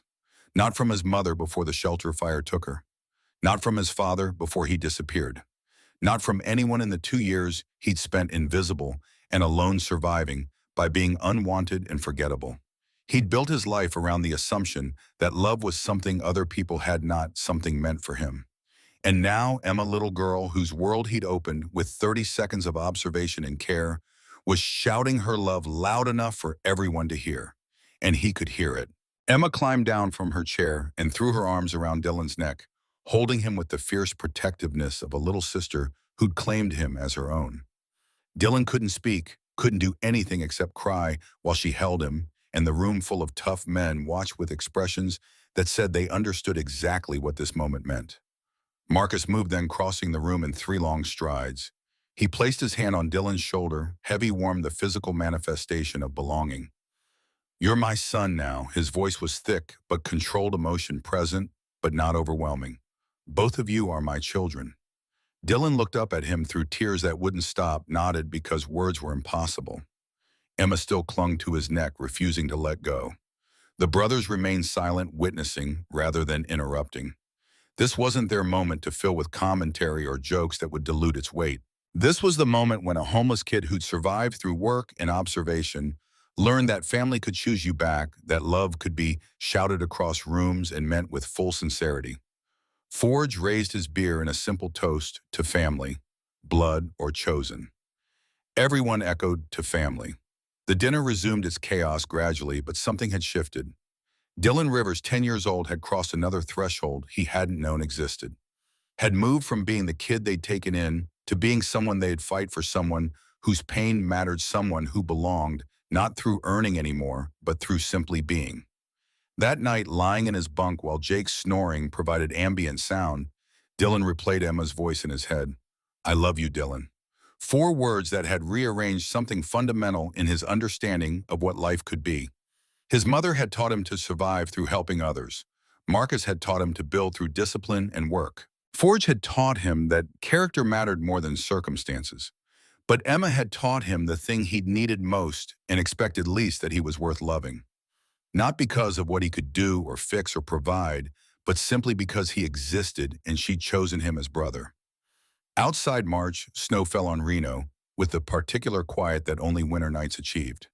Inside, Dylan Rivers slept without nightmares for the first time since his mother died, secure in the knowledge that tomorrow he'd wake up in the same place, with the same people building the same future that had transformed from impossible dream to achievable reality. The boy who'd been invisible had become essential.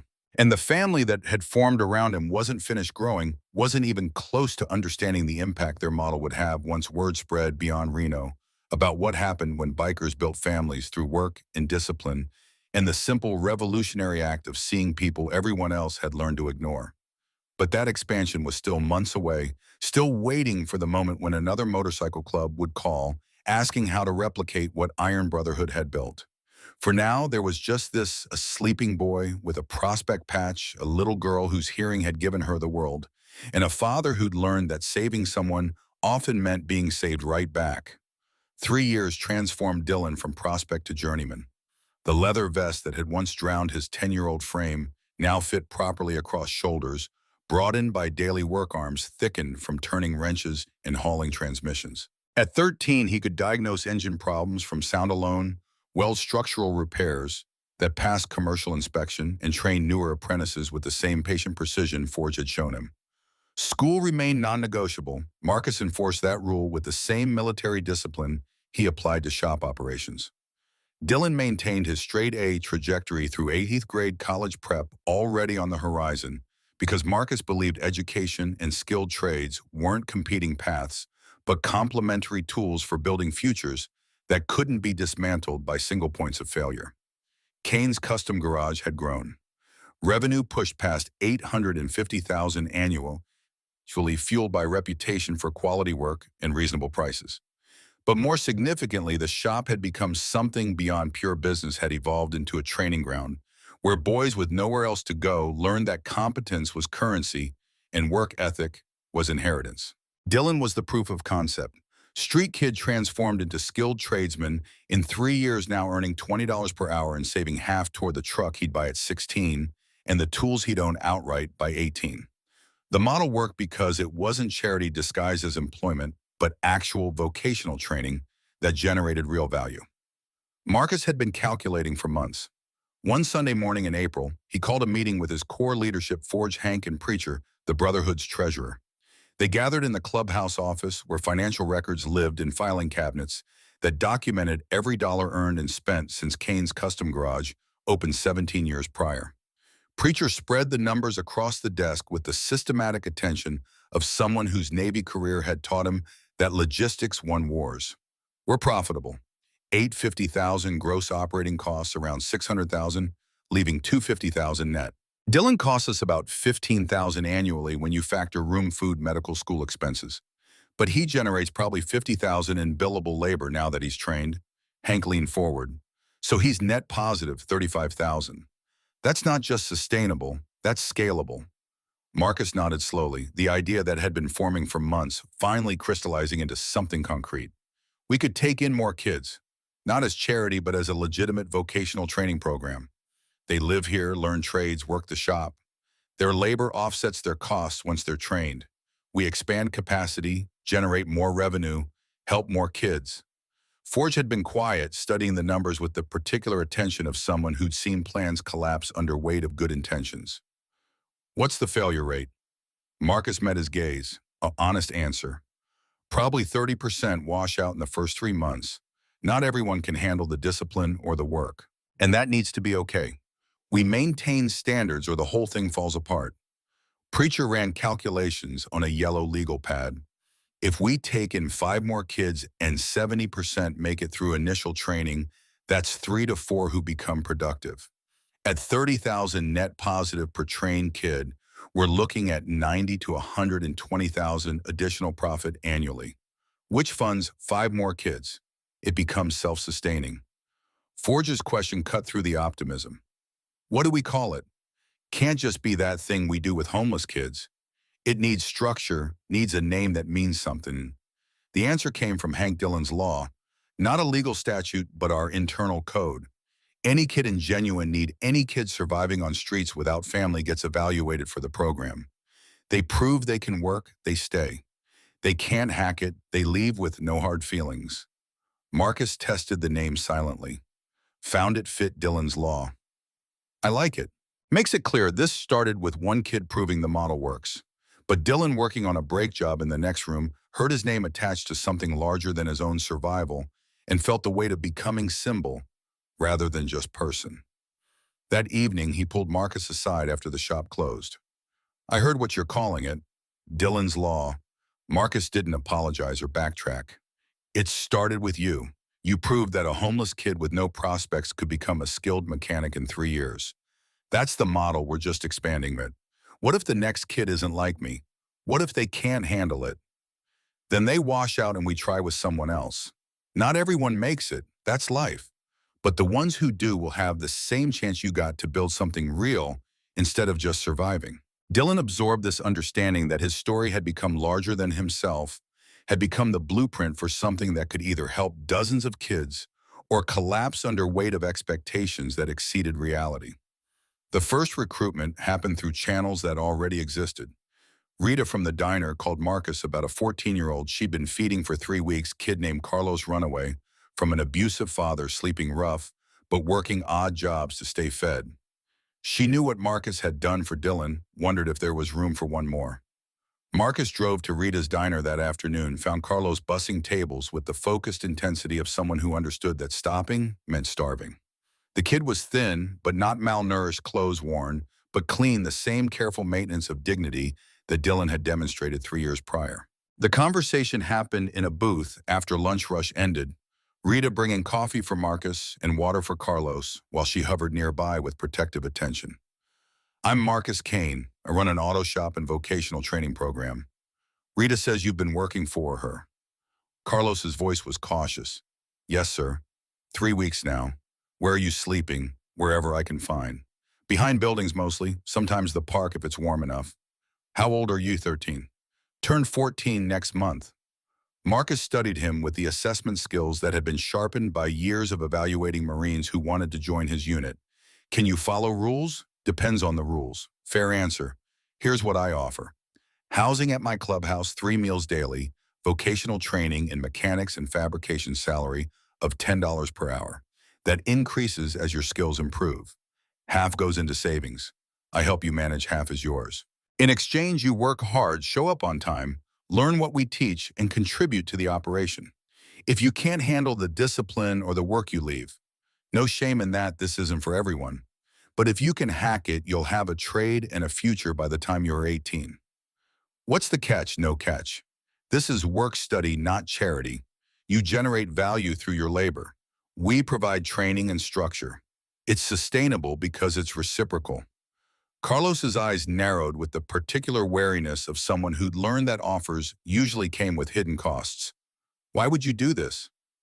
Because 3 years ago, I brought in a homeless kid who proved the model works. Now I'm scaling it. You interested? The kid's calculation lasted 30 seconds, weighing risk of unknown situation against certainty of continued street survival. I'll try it. No trying. You commit or you don't.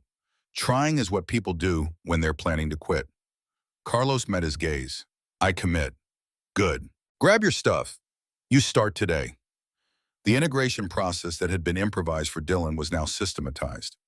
Carlos got a medical checkup from Stitch, who found nothing requiring immediate treatment beyond standard vaccinations and a prescription for antibiotics to clear up a respiratory infection from sleeping outdoors. He got a room in the clubhouse initially shared with another prospect, but his own space with a door that locked from inside. Got clothes that fit boots that protected his feet, and a schedule that started at 5:45 a.m. whether he was ready or not. Dylan became his primary trainer, another piece of the model that emerged organically. The kid who'd learned the trade could teach it better than the masters because he remembered what it felt like to know nothing could break down concepts into digestible pieces that didn't assume foundational knowledge. This is a socket wrench. Dylan's voice carried the patient authority of someone who'd explained this 100 times. Different size sockets fit different size bolts. You need to match them or you'll strip the bolt head. Standard sizes go in fractions, 3/8, 7/16, ½ inch. Metric goes in millimeters 10, 12, 14. You keep them organized because scrambling for the right tool wastes time and time is money. Carlos absorbed everything with desperate focus, understanding that this was his shot at something better, and failure meant back to alleys and uncertainty. By the end of week 1, he could change oil without supervision. By week 3, he was helping with brake jobs. By week 6, Forge pronounced him ready for more advanced work. The second kid came through different channels. Jake Morrison, Hank's nephew, 14 years old, abandoned by a father serving time, and a mother whose addiction had progressed past the point where she could maintain custody. Jake had been bouncing between relatives who didn't want him, growing angrier with each rejection, heading toward the kind of trouble that ended in juvenile detention or worse. Hank brought him to Marcus with blunt honesty. He's family, but he's got attitude. Thinks the world owes him something. I want to help him, but he's got to follow the same rules as everyone else. No special treatment. Marcus interviewed Jake in the shop, the kid slouching with defensive posture that communicated hostility before words could. Your uncle says you need structure. I don't need anything. Then why are you here? Jake's silence was answer enough. He was here because the alternatives were worse, because family meant you showed up even when you didn't want to, because rage at life's unfairness didn't change the fact that you still needed food and shelter. Here's the deal. Marcus kept his tone flat, communicating that emotion wasn't relevant to this transaction. You work hard, learn the trade, contribute to operations. In exchange, you get housing, training, and salary. You disrespect the brotherhood or slack off, you're gone. I don't care that you're Hank's nephew. Standards apply to everyone. What if I don't want to be a mechanic? Then you figure out what you do want while you're learning something useful. But you don't get to do nothing. Understood. Jake's jaw worked with unspoken rebellion, but survival instinct won. Understood. The kid lasted 2 weeks before his attitude became a problem. Showed up late, half-assed, his work talked back when Forge corrected his technique. Marcus let it play out for 3 days, watching to see if Jake would self-correct. When he didn't, Marcus pulled him into the office. You're done if you can't adjust your attitude by end of week. Jake's defensive posture crystallized into outright hostility. I knew you'd kick me out. Everyone always does. I'm not kicking you out yet. I'm giving you a choice: adjust or leave. Those are different things. You stay because you choose to meet the standards, or you go because you choose not to. But you don't get to stay while disrespecting people who are trying to help you. Something cracked in Jake's facade. The anger that had been his armor for months finally broke enough to reveal the hurt underneath. Everyone gives up on me. My dad, my mom, every relative who had to take me in. Why would you be different? Marcus's voice softened but didn't lose its edge. Because we're not giving up. We're holding you accountable. There's a difference. Your dad gave up when he committed crimes that got him locked away. Your mom gave up when she chose drugs over you. We're asking you to meet expectations. That's not abandonment. That's respect. We believe you can do this, but you have to believe it too. The next morning, Jake showed up at 5:30, 15 minutes early, and apologized to Forge for the disrespect. Worked harder than he'd worked since arriving, asking questions instead of sulking, accepting correction without defensiveness. By week 4, he'd earned his place. By week 8, he was learning welding from Hank, and discovering he had natural aptitude for precision work. By 3 months, he was net positive to the operation and teaching Carlos techniques he'd mastered faster than Dylan had at the same stage. Third kid was Zoe Martinez, 15 years old, aged out of foster care through bureaucratic loophole that classified her as emancipated minor, despite not having resources for actual independence. She'd been couch surfing between friends until she wore out welcomes working retail jobs that didn't pay enough for rent, sleeping in her car when she had nowhere else to go. Marcus found her through the same VFW network that had tried to help Dylan years earlier. The post commander knew Kane's Custom Garage was taking in kids knew Zoe through her grandfather, who'd been a member before he passed. One phone call led to one interview, led to one decision that would prove controversial. "She's a girl," Reaper said when Marcus announced his intention to bring her into the program. "We're not set up for that. Different bathrooms, different housing, different dynamics." "So we adapt," Marcus replied. "She needs help just like the boys do.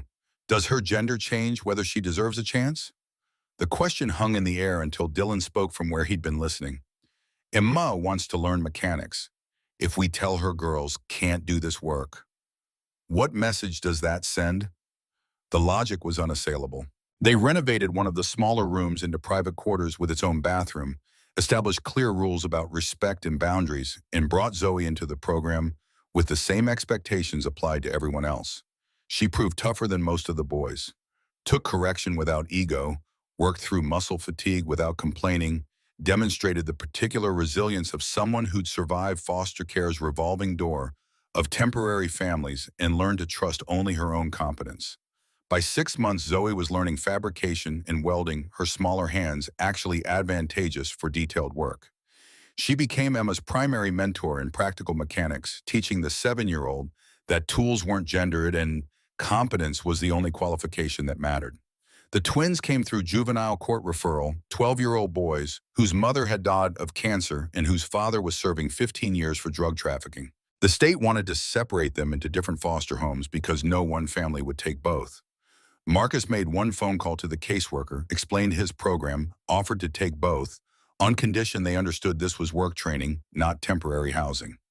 The caseworker visited Kane's Custom Garage, interviewed the existing kids, examined the facilities, and approved placement with relief that someone was willing to keep siblings together. Mateo and Sofia Ramirez arrived on a Tuesday morning with everything they owned in 2 garbage bags. Dylan showed them their shared room, explained the schedule, introduced them to the other kids who'd become something like family, despite the lack of blood connection. Within 3 months, Dylan's Law had expanded from 1 kid to 6. The shop operated at near capacity revenue, climbed toward 900,000, and the model Marcus had theorized proved sustainable in practice. But one kid did wash out, and that failure was as important as the successes. Trevor was 16, recruited from juvenile detention where he'd been serving time for car theft. The program that had originally been designed for homeless youth banded to include kids who'd made mistakes, but demonstrated willingness to rebuild. Trevor seemed perfect on paper mechanical aptitude, from the car theft experience motivation to avoid adult prison, no family to return to. He lasted 2 weeks before the old patterns reasserted themselves. Showed up high twice, stole cash from the register, once talked about boosting cars with the tone of someone who'd learned nothing from consequences. Marcus gave him 3 chances, 3 explicit warnings that next violation meant expulsion from the program. The 4th violation happened on a Sunday night. Trevor disappeared with tools worth $2,000, attempting to sell them at a pawn shop that knew Kane's Custom Garage, and called Marcus immediately. Marcus picked up the tools, paid the pawn shop owner for his honesty, and found Trevor sleeping in the park where Dylan used to sit. "You're done." Trevor's response was predictable.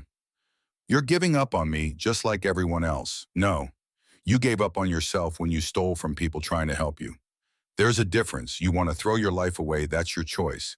But you don't get to do it while living under my roof and benefiting from the program other kids are busting their asses to succeed in." Trevor left that night. Marcus heard later through the VFW network that he'd been arrested again within 6 months, adult charges, this time facing real prison instead of juvenile detention. The failure hurt, but Marcus didn't second-guess the decision. Standards mattered. The program worked because it demanded effort and integrity, because washing out was a real possibility that gave success actual meaning. Without that edge, without the understanding that this was earned opportunity rather than guaranteed entitlement, the whole structure would collapse into the kind of enabling that helped no one. The remaining 5 kids understood the message. You stayed because you chose to meet expectations, not because the Brotherhood owed you anything. The phone call came in June, 9 months after Dylan's law had been formalized. Marcus answered while elbow deep in a transmission rebuild speakerphone, crackling with road noise that suggested the caller was on a motorcycle. This Marcus Kane speaking. Who's this Carlos Mendez Vagos MC Las Vegas chapter? People call me Viper. I heard about what you're doing with homeless kids. Marcus straightened, wiping grease from his hands. Word travels fast. Brother of mine knows your guy Forge from way back. Said you're running some kind of training program, taking in street kids and teaching them trades. That true. We call it Dylan's Law. Vocational program combined with housing. Kids work the shop, learn mechanics and fabrication, earn salary, while we provide structure and training. How many you got? 5 right now. Started with 1 3 years ago, scaled up this year. What's your success rate? And 80% make it through initial training. 20% wash out, can't handle the discipline or the work. Those who make it become productive within 6 months, net positive to operations within a year. The line went quiet for long enough that Marcus thought they'd lost connection. Then Viper's voice came back, different tone. I want to do that here. Vegas has more street kids than we can count. We've got a shop, we've got space. Can you help me set it up? Marcus glanced at Forge, who'd been listening from across the shop. Come to Reno. We'll show you how it works. Viper arrived 3 days later on a Harley that rumbled into the lot with the particular deep note that came from custom exhaust work. He was 40-something Hispanic, wearing Vagos colors that commanded respect in Vegas circles, but meant nothing on Iron Brotherhood territory except that he'd been vouched for by someone Forge trusted. The tour lasted 2 hours. Marcus showed him the shop floor, where Dylan and Carlos worked side by side on an engine rebuild, explained the scheduling that balanced work and school, detailed the financial model that made sustainability possible rather than aspirational. Kids generate how much revenue once trained? $30,000 annually in billable labor. They cost about $15,000 to house, feed, and support. Net $15,000 profit per kid, which funds another kid. Viper absorbed this with the attention of someone who'd run businesses and understood that noble intentions without economic foundation inevitably collapsed. So it's not charity, it's enterprise. We're training them, yes, but they're also generating value that offsets their costs and creates surplus for expansion. The Vagos president met Marcus's gaze directly. Can you write this down? Structure, rules, financial model, training progression, I'll pay you for consulting. Marcus shook his head. No payment. We're not competing. We're building something bigger. You want to help kids in Vegas using our model? I'll give you everything we learn. Free. Viper's expression shifted with something like respect. Why? Because 3 years ago, a homeless kid saved my daughter's hearing in 30 seconds. This is how I pay that forward. You help kids in Vegas, I help kids here, eventually, someone else helps kids somewhere else. That's how this grows. The consultation happened over 2 days. Marcus and Forge detailed everything: vetting process for new kids, room setup, tool organization, training, curriculum that started with basics and progressed to advanced skills, salary structure that incentivized improvement, rules about respect and drug testing and academic expectations.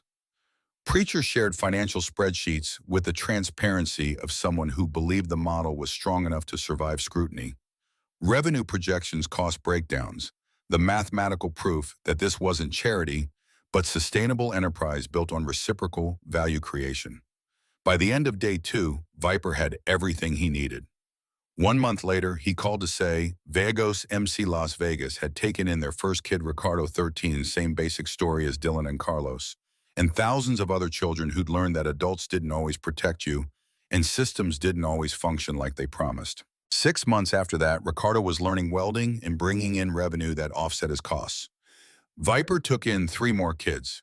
By end of year 2, Vagos had 10 kids in the program, shop revenue had increased by 40%, and the model had proven replicable across different motorcycle clubs in different cities.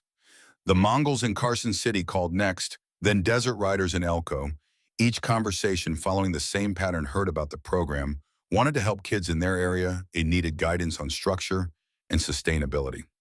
Marcus shared everything with the same generosity he'd shown Viper, understanding that this was bigger than Iron Brotherhood's reputation or proprietary methods. This was about building a network of vocational training programs that caught children the system drop that turned survival skills into marketable competence. By year 3 of Dylan's law, 4 motorcycle clubs across Nevada were running parallel programs. Total kids helped 47. Success rate 70% made it through initial training, maintained employment, or continued education, never returned to homelessness. The media eventually noticed. Local news first, then regional coverage, eventually a national segment that focused not on the feel-good charity angle, but on the economic model that made it sustainable. The reporter was sharp, asked the questions Marcus respected. How do you fund this? We don't. The kids fund themselves through their labor once they're trained. Our job is teaching them skills valuable enough that they generate more value than they consume. Critics say motorcycle clubs shouldn't be in the foster care business. Marcus's response was measured but firm. We're not in foster care. We're in vocational education.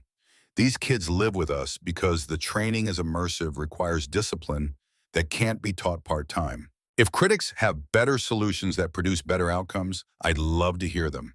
Until then, we'll keep doing what works. What are the outcomes? 47 kids trained across 4 clubs. 33 completed the program. Of those 33, 31 are employed full-time in skilled trades.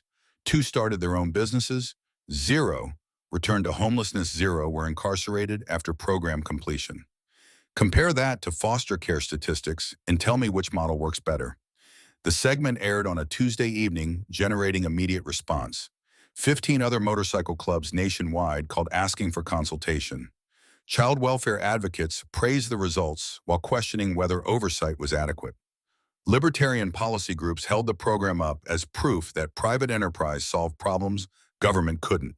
Marcus ignored most of it, focused instead on the work that mattered: training kids who needed training, running a business that sustained itself, building legacy that would outlive him.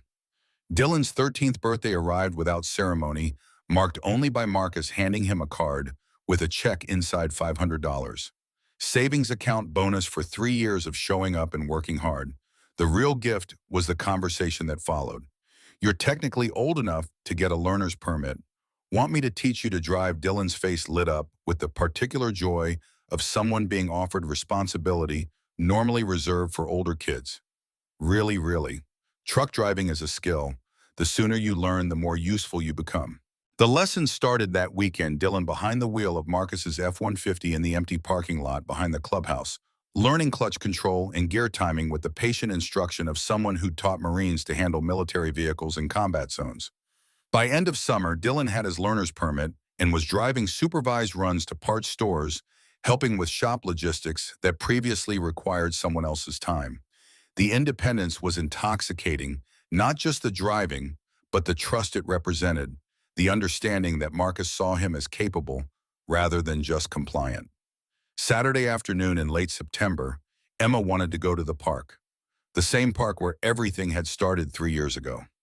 Dylan offered to take her. Marcus agreed, and they drove the 15 minutes with Emma chattering about school and choir, while Dylan navigated traffic with the careful attention of someone still learning. West 5th Street Park looked exactly the same. Rusted swings, faded slide, patchy grass that Nevada summer had baked into submission.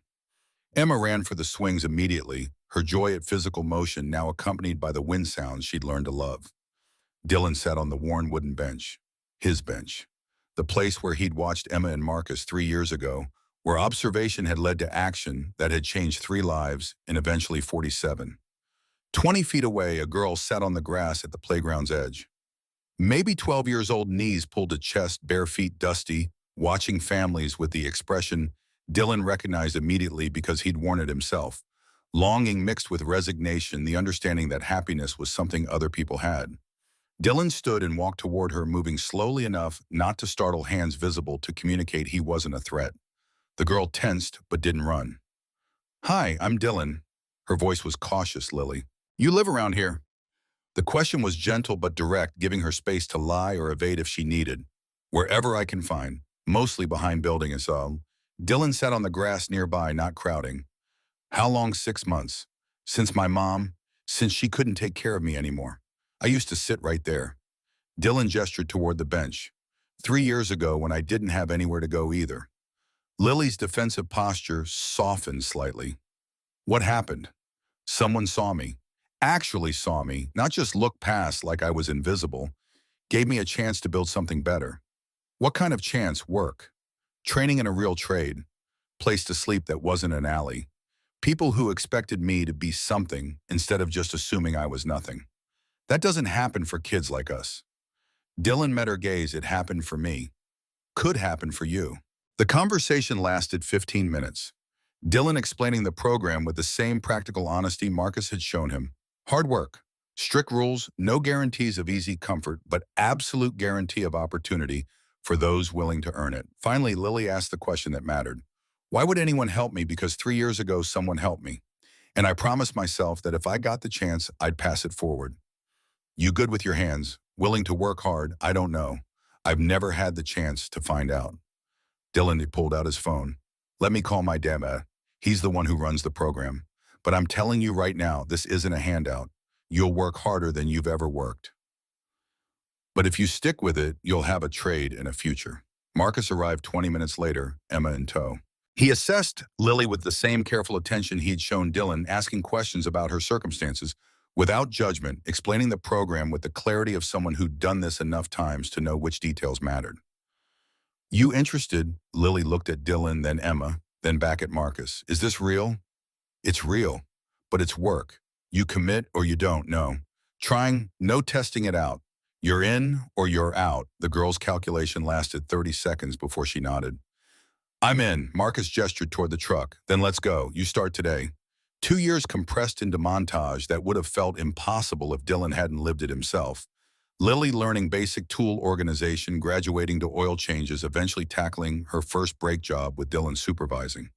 The fear and doubt that came with being the only new kid among 6 who'd already established themselves, then the slow acceptance as she proved capable. The moment 6 months in when Forge declared her work good enough to bill customers, officially making her net positive to operations. She specialized in welding her small hands and attention to detail, perfect for precision fabrication work. Learned to read blueprints, to calculate angles, to understand that metal was just another material that followed rules once you learned its language. At 14, she was earning $20 per hour and had saved $8,000 toward her own welding rig. At 15, she'd won a regional skills competition for ornamental metalwork, beating out adult competitors from across Nevada. The graduation ceremony happened on a Saturday evening in the clubhouse, all 4 chapters represented. Vagos rode up from Vegas, Mongols from Carson City, Desert Riders from Elko. 47 kids trained, total 33 graduated, and tonight 1 more was officially completing the program. Lily stood at the front of the room wearing a leather vest that bore her own patches. Now journeyman welder Iron Brotherhood affiliate, the visual documentation of 3 years transformed from homeless to skilled tradesperson. Marcus presented her with a traditional toolkit identical to what every graduate received, complete set of welding equipment worth $3,000 purchased through collective contribution from all 4 chapters. Plus this, he handed her a custom welding helmet that Dylan had painted with intricate designs, flames, and geometric patterns that demonstrated artistic skill alongside mechanical competence. Lily's eyes went wet, but no tears fell, the controlled emotion of someone who'd learned that gratitude didn't require performance. Thank you, all of you. Dylan stepped forward, 15 years old now, and wearing his full Iron Brotherhood patch earned the previous summer. 5 years ago, I was sitting in that same park where we found you. Homeless and visible, surviving but not living.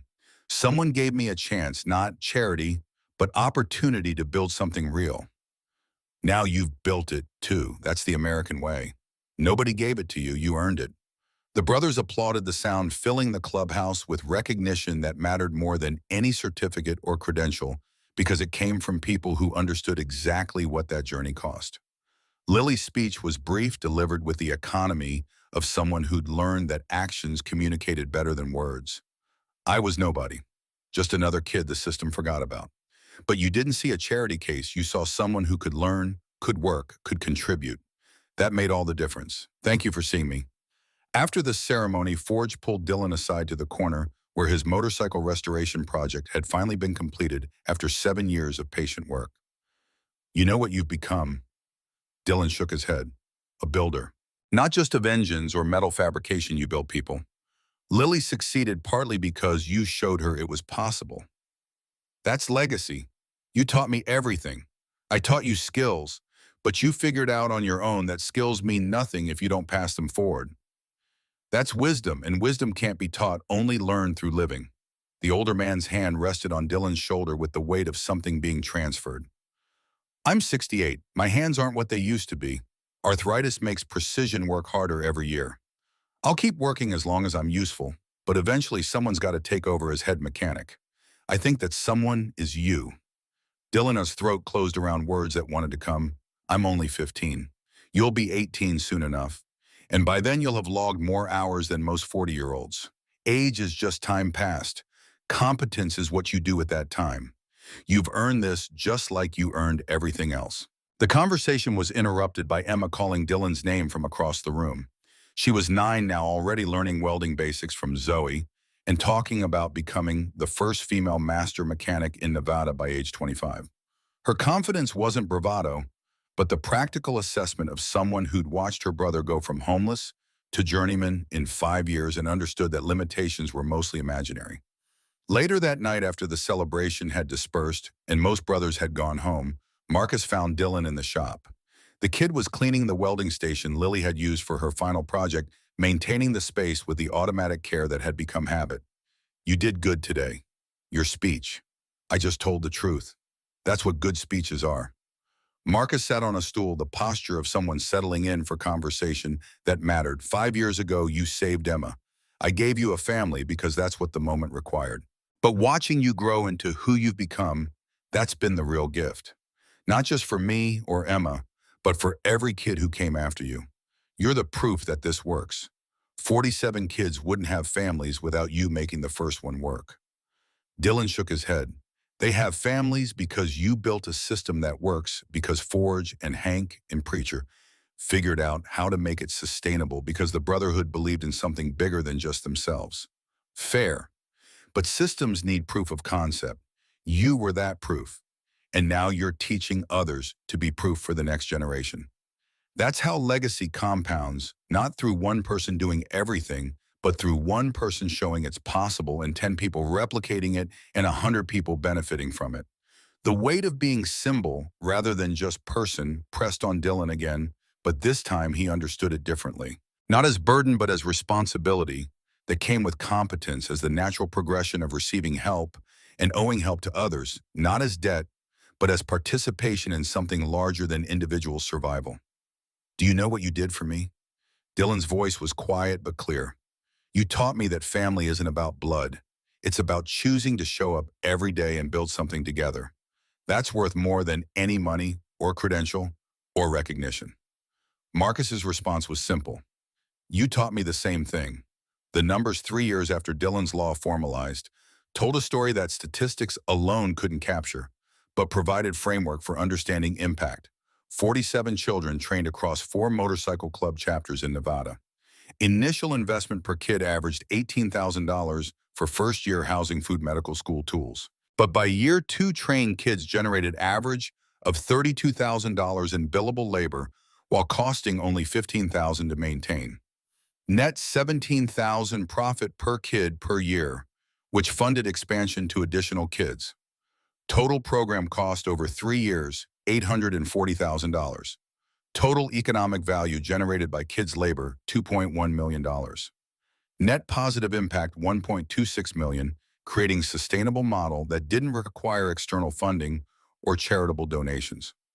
More importantly, 33 kids graduated with journeyman-level skills in mechanics, welding, fabrication, or carpentry. Employment rate, 100%. Recidivism to homelessness, 0%. Incarceration rate post-graduation, 0%. Compared to national foster care statistics, where 20% of kids experience homelessness after aging out, 25% face incarceration within 2 years, and 50% are unemployed a year after leaving care. Dylan's law had effectively solved problems that government programs with billions in funding consistently failed to address. The solution wasn't complicated. Treat kids as investments rather than expenses. Teach them marketable skills rather than just providing temporary housing demand. Standards, rather than accepting mediocrity, create self-sustaining model, rather than perpetual charity that bred dependency. The media coverage eventually reached national level. Marcus did one interview on a PBS documentary about alternative approaches to youth homelessness, sitting in the shop with Dylan, working visible in the background. Mr. Kane critics argue that vocational training at this age limits kids' opportunities for higher education. Marcus's response was measured. We're not limiting anything. We're giving them foundational skills that create economic security. Plenty of our graduates go to college, they just go with trade certification that lets them pay tuition through skilled labor, rather than crushing debt. We're not saying college is wrong. We're saying it's not the only path to success. What would you say to other communities wanting to replicate this model? Start small. One kid prove the concept, scale carefully. Don't compromise standards to increase numbers. Better to help 5 kids who succeed than 20 who wash out. And understand this isn't charity, it's enterprise. If you can't make the math work where kids generate value that offsets costs, you'll burn out and help nobody. The documentary aired on a Tuesday night. By Wednesday morning, Marcus had calls from motorcycle clubs in California, Arizona, Oregon, asking for consultation. He provided the same information he'd given Viper 3 years earlier. Everything free, with the understanding that competition wasn't relevant when the goal was helping as many kids as possible. 15 additional clubs started programs based on Dylan's law framework over the following 2 years. Some succeeded, some failed, but the ones that maintained standards and focused on economic sustainability proved the model wasn't dependent on specific personalities or locations, but on structural principles that worked wherever they were properly applied. 5 years after that afternoon in the park, when Dylan had pulled a mask from Emma's ear, he was 17 and being recruited by multiple shops offering journeyman wages that exceeded what Kane's custom garage could match. But he turned them down, choosing instead to stay where he'd been built, because loyalty mattered, and chosen family that had saved him when he was invisible was worth more than maximum salary. Marcus didn't try to match the competing offers, just asked one question. You staying because you think you owe me, or because this is where you want to be? Dylan's answer was immediate. Both. I owe you everything, but I also want to be here doing this work, helping kids the way you helped me. If that's staying because of debt and wanting to stay, I'm good with that. Then you're staying as full partner, not employee. You have earned equity in this operation. The paperwork was filed the following week. Dylan Rivers, 17 years old, became partial owner of Kane's custom garage, with understanding that full ownership would transfer over time as Marcus eventually retired, and Dylan assumed leadership of operations he'd helped build. Emma, 11 now, was already learning advanced fabrication and planning her path through high school automotive program, an eventual community college degree in mechanical engineering. She'd decided she wanted to design engines, not just repair them, but understood that foundation came from hands-on work that taught principles no textbook could convey. The three of them, Marcus, Dylan, Emma, had become unit that functioned with the seamless coordination of people who'd built something together through years of shared work. Not perfect, not without friction, but fundamentally sound in ways that blood relation couldn't guarantee, and chosen a family had proven through daily action. On a Saturday evening in late November, snow falling outside and turning Reno into something that almost looked peaceful, Marcus stood in the clubhouse doorway watching his children. Dylan was teaching 3 newer kids how to rebuild a carburetor, explaining float adjustment with the patient precision Forge had shown him years ago. Emma was welding a repair on a motorcycle frame, sparks flying, while she worked with concentration that shut out everything else. Forge appeared beside Marcus, moving with the careful deliberation of someone whose body had logged too many miles, but whose mind remained sharp. You built something good here. We built it, Marcus corrected. You, me. Hank Preacher, the whole brotherhood. Dylan just proved it was possible. Kids teaching now. Next generation is learning from him, not just from us. That's when you know the foundation is solid, when the thing survives without the founders having to hold it up constantly. How many kids you think will help before we're done? Forge considered direct help, maybe 100 through our chapter, if we keep going another 20 years. But indirect help, kids that other clubs train using our model, could be thousands. Legacy isn't just what you build. It's what others build because you showed them how. Marcus nodded, understanding that this was the real answer to the question he'd carried for 5 years. What do you do when someone saves your daughter? You save someone else's son. And then you teach them to save others. And eventually the network of saving becomes self-sustaining, becomes culture rather than individual action, becomes legacy that outlives you. Dylan looked up from the carburetor he was explaining, caught Marcus watching, and smiled. The kid who'd been invisible at 10 was now essential at 17, had become the person that 3 motorcycle clubs beyond Iron Brotherhood called when they needed advice on training programs, had become living proof that circumstances didn't determine outcomes when people with competence and compassion intervened at the right moment. The snow fell heavier outside, muffling Reno's noise into the particular quiet that winter nights achieved. Inside Kane's custom garage, the work continued, engines being rebuilt, metal being shaped, children being taught that their value came not from where they'd been, but from what they could build when given tools and training and trust. Marcus Kane stood in the shop on a Tuesday morning in December, coffee in hand, watching winter sun break over Reno with the same clarity that had marked the morning 5 years ago when his life changed. The shop looked different now. Fourth bay had been added, staff had grown to 12 full-time brothers, plus 8 kids in various stages of training. Revenue had crossed $1.2 million annually. But the fundamentals remained unchanged: discipline, competence, work as the foundation of Worth family built through choice rather than blood. Emma appeared in the doorway, 13 now, and already taller than Dylan had been when he'd first arrived. She wore coveralls and carried welding gloves ready for Saturday's shop time that had become her favorite part of each week. Morning pop. The word still made Marcus's chest tight even after years of hearing it from both his children. Morning, sweetheart.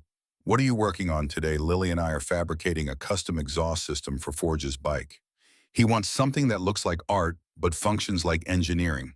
That's all fabrication is, art with purpose. Emma grinned and headed for the welding station, where Lily was already setting up equipment. The two of them had formed a bond that transcended teacher-student relationship, had become something more like sisters, united by shared understanding that competence mattered more than gender, and precision was the only metric that counted. Dylan arrived at 6:30 despite having the morning off, unable to stay away from the place that had become more than workplace. He found Marcus in the office reviewing financial statements that proved what they'd built was sustainable, not just for another year, but for decades if properly maintained. Numbers looking good, better than good. We're profitable enough to take in 3 more kids this spring. Vegas called yesterday. They're ready to expand to 15 kids. Carson City is at 12, Elko's staying small at 6, but they're solid. We're looking at collective impact of 80 kids across 4 chapters within 2 years. Dylan absorbed this understanding that the thing they'd built together had grown beyond anything he had imagined that day in the park, when he'd seen Emma tapping her ear. 80 kids who would have been homeless, having trades and futures instead. That's not nothing. It's everything, Marcus corrected. It's the answer to what you do when someone gives you a miracle you spend the rest of your life trying to pass it forward. The shop filled gradually with brothers and kids arriving for Saturday work, the comfortable chaos of people who'd chosen to build something together. Jake was 19 now and running his own welding business with backing from the Brotherhood. Carlos was 16 and being recruited by major shops across Nevada. Zoe was 17 and considering joining the Navy's nuclear program because she'd discovered she liked engineering and wanted to push her limits. The twins were 14 and working together with the seamless coordination of people who'd never been separated because someone had understood that keeping families intact mattered more than bureaucratic convenience. 47 kids total, 33 graduated, 14 still training, 0 returned to homelessness, 0 incarcerated, 100% employed or enrolled in higher education. The statistics told the story that individual testimonials couldn't capture alone. This model worked. Not perfectly. Not for everyone, but with success rate that exceeded every government program by orders of magnitude. By noon, the shop was operating at full capacity, 6 bays occupied with various projects ranging from basic maintenance to complete engine rebuilds. The sound of tools and conversation and engines turning over filled the space with the particular music of work being done well. Forge approached Marcus in the office. Need to show you something. They walked to the corner where Forge's motorcycle, the 1952 Indian, that had belonged to his father, sat finally completed after 8 years of patient restoration. Chrome-gleamed paint was flawless, every component rebuilt or replaced to original specification. "It's done," Forge said, "and I'm giving it to Dylan when he turns 18 in 3 months." Marcus understood immediately. You're passing it down. My dad rode it home from World War II. I rode it to boot camp before Vietnam. I rode it home when I came back broken. This bike has seen 3 generations of men who learned that life wasn't fair, but work made it bearable. Dylan deserves to be part of that lineage. He'll treasure it. I know. That's why I'm giving it to him. Legacy isn't about objects, it's about what those objects represent. This bike represents survival and discipline and the understanding that you maintain what matters, because letting things fall apart is how you end up with nothing. The afternoon compressed into evening, compressed into the moment Marcus had been waiting for without knowing it. Full brotherhood gathered in the clubhouse, every member present, wives and children filling the space with family that extended beyond patches and motorcycles into something more fundamental. Marcus stood at the head of the table, Dylan and Emma on either side. 5 years ago, a homeless kid I'd never met saved my daughter's hearing in 30 seconds. I brought him into this brotherhood because it was the right thing to do. But what I didn't know then was that he'd save all of us in a different way by proving that family could be built through work and choice, that legacy wasn't about blood, but about what you pass forward. He looked around the room at faces that represented decades of brotherhood, at kids who represented the future they'd built together. Dylan's law started as one kid. Now it's 47 across 4 chapters. But the real number isn't 47, it's every kid. Those 47 will help someday. Every person they'll teach, every life they'll touch because someone touched theirs. That's how legacy compounds. Not through one person doing everything, but through everyone doing something. Forge raised his beer to Dylan for showing us the way. The toast echoed to Dylan, but Dylan shook his head, standing slowly, not to me, to all of us. I survived 2 years on the streets because I learned to work and help people. But I only thrived because this brotherhood taught me that survival wasn't enough. You had to build something worth surviving for. Marcus gave me family. Forge taught me skill. The brotherhood gave me purpose. Emma reminded me what love sounds like. That's not about me. It's about what happens when people choose to see someone everyone else ignores. He paused, gathering thoughts. My mom told me once before she died, help is how we survive. I didn't understand it fully until I came here. She meant that helping others isn't charity. It's how you stay human when everything tries to make you hard. It's how you build community when isolation is easier. It's how you leave the world better than you found it. That's what we're doing here, not saving kids, teaching them to save themselves and then save others. That's the legacy. That's what lasts. The room fell silent with the weight of truth spoken plainly. Then Emma stood, raising her own glass to family. All of it. Blood and chosen and everything in between. Everyone echoed to family. The evening dissolved into celebration that wasn't loud or wild, but carried the particular warmth of people who'd built something together through years of shared work. Kids played in adjacent rooms. Brothers told stories about jobs completed and problems solved. Wives and girlfriends contributed their own perspectives on what this experiment in alternative family had achieved. Late that night, after most people had gone home and the clubhouse had emptied to just core members, Marcus found himself back in the shop, alone with his thoughts and the smell of motor oil and the particular silence that came after noise. Dylan appeared in the doorway, reading his mind, or just knowing that sometimes you needed to stand in the space where work happened and remember why it mattered. Can't sleep, just thinking, Marcus replied, about everything that changed because you saw what 17 doctors missed. Dylan crossed to where Marcus stood near the workbench where that first engine had been rebuilt 5 years ago. You know what I think about? If I'd been too scared to approach Emma that day, if I'd stayed on that bench and done nothing, how different everything would be. But you didn't stay on the bench. That's what makes you who you are. You saw someone needed help and you helped even though it was risky. That's character. That's why this whole thing worked. It worked because you believed it could work. Most people would have given me one day's work and moved on.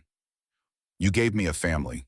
Marcus's hand found Dylan's shoulder, and you gave me back my daughter, gave Emma a brother, gave this brotherhood proof that we could be more than just guys who worked on bikes. That's even trade in my book.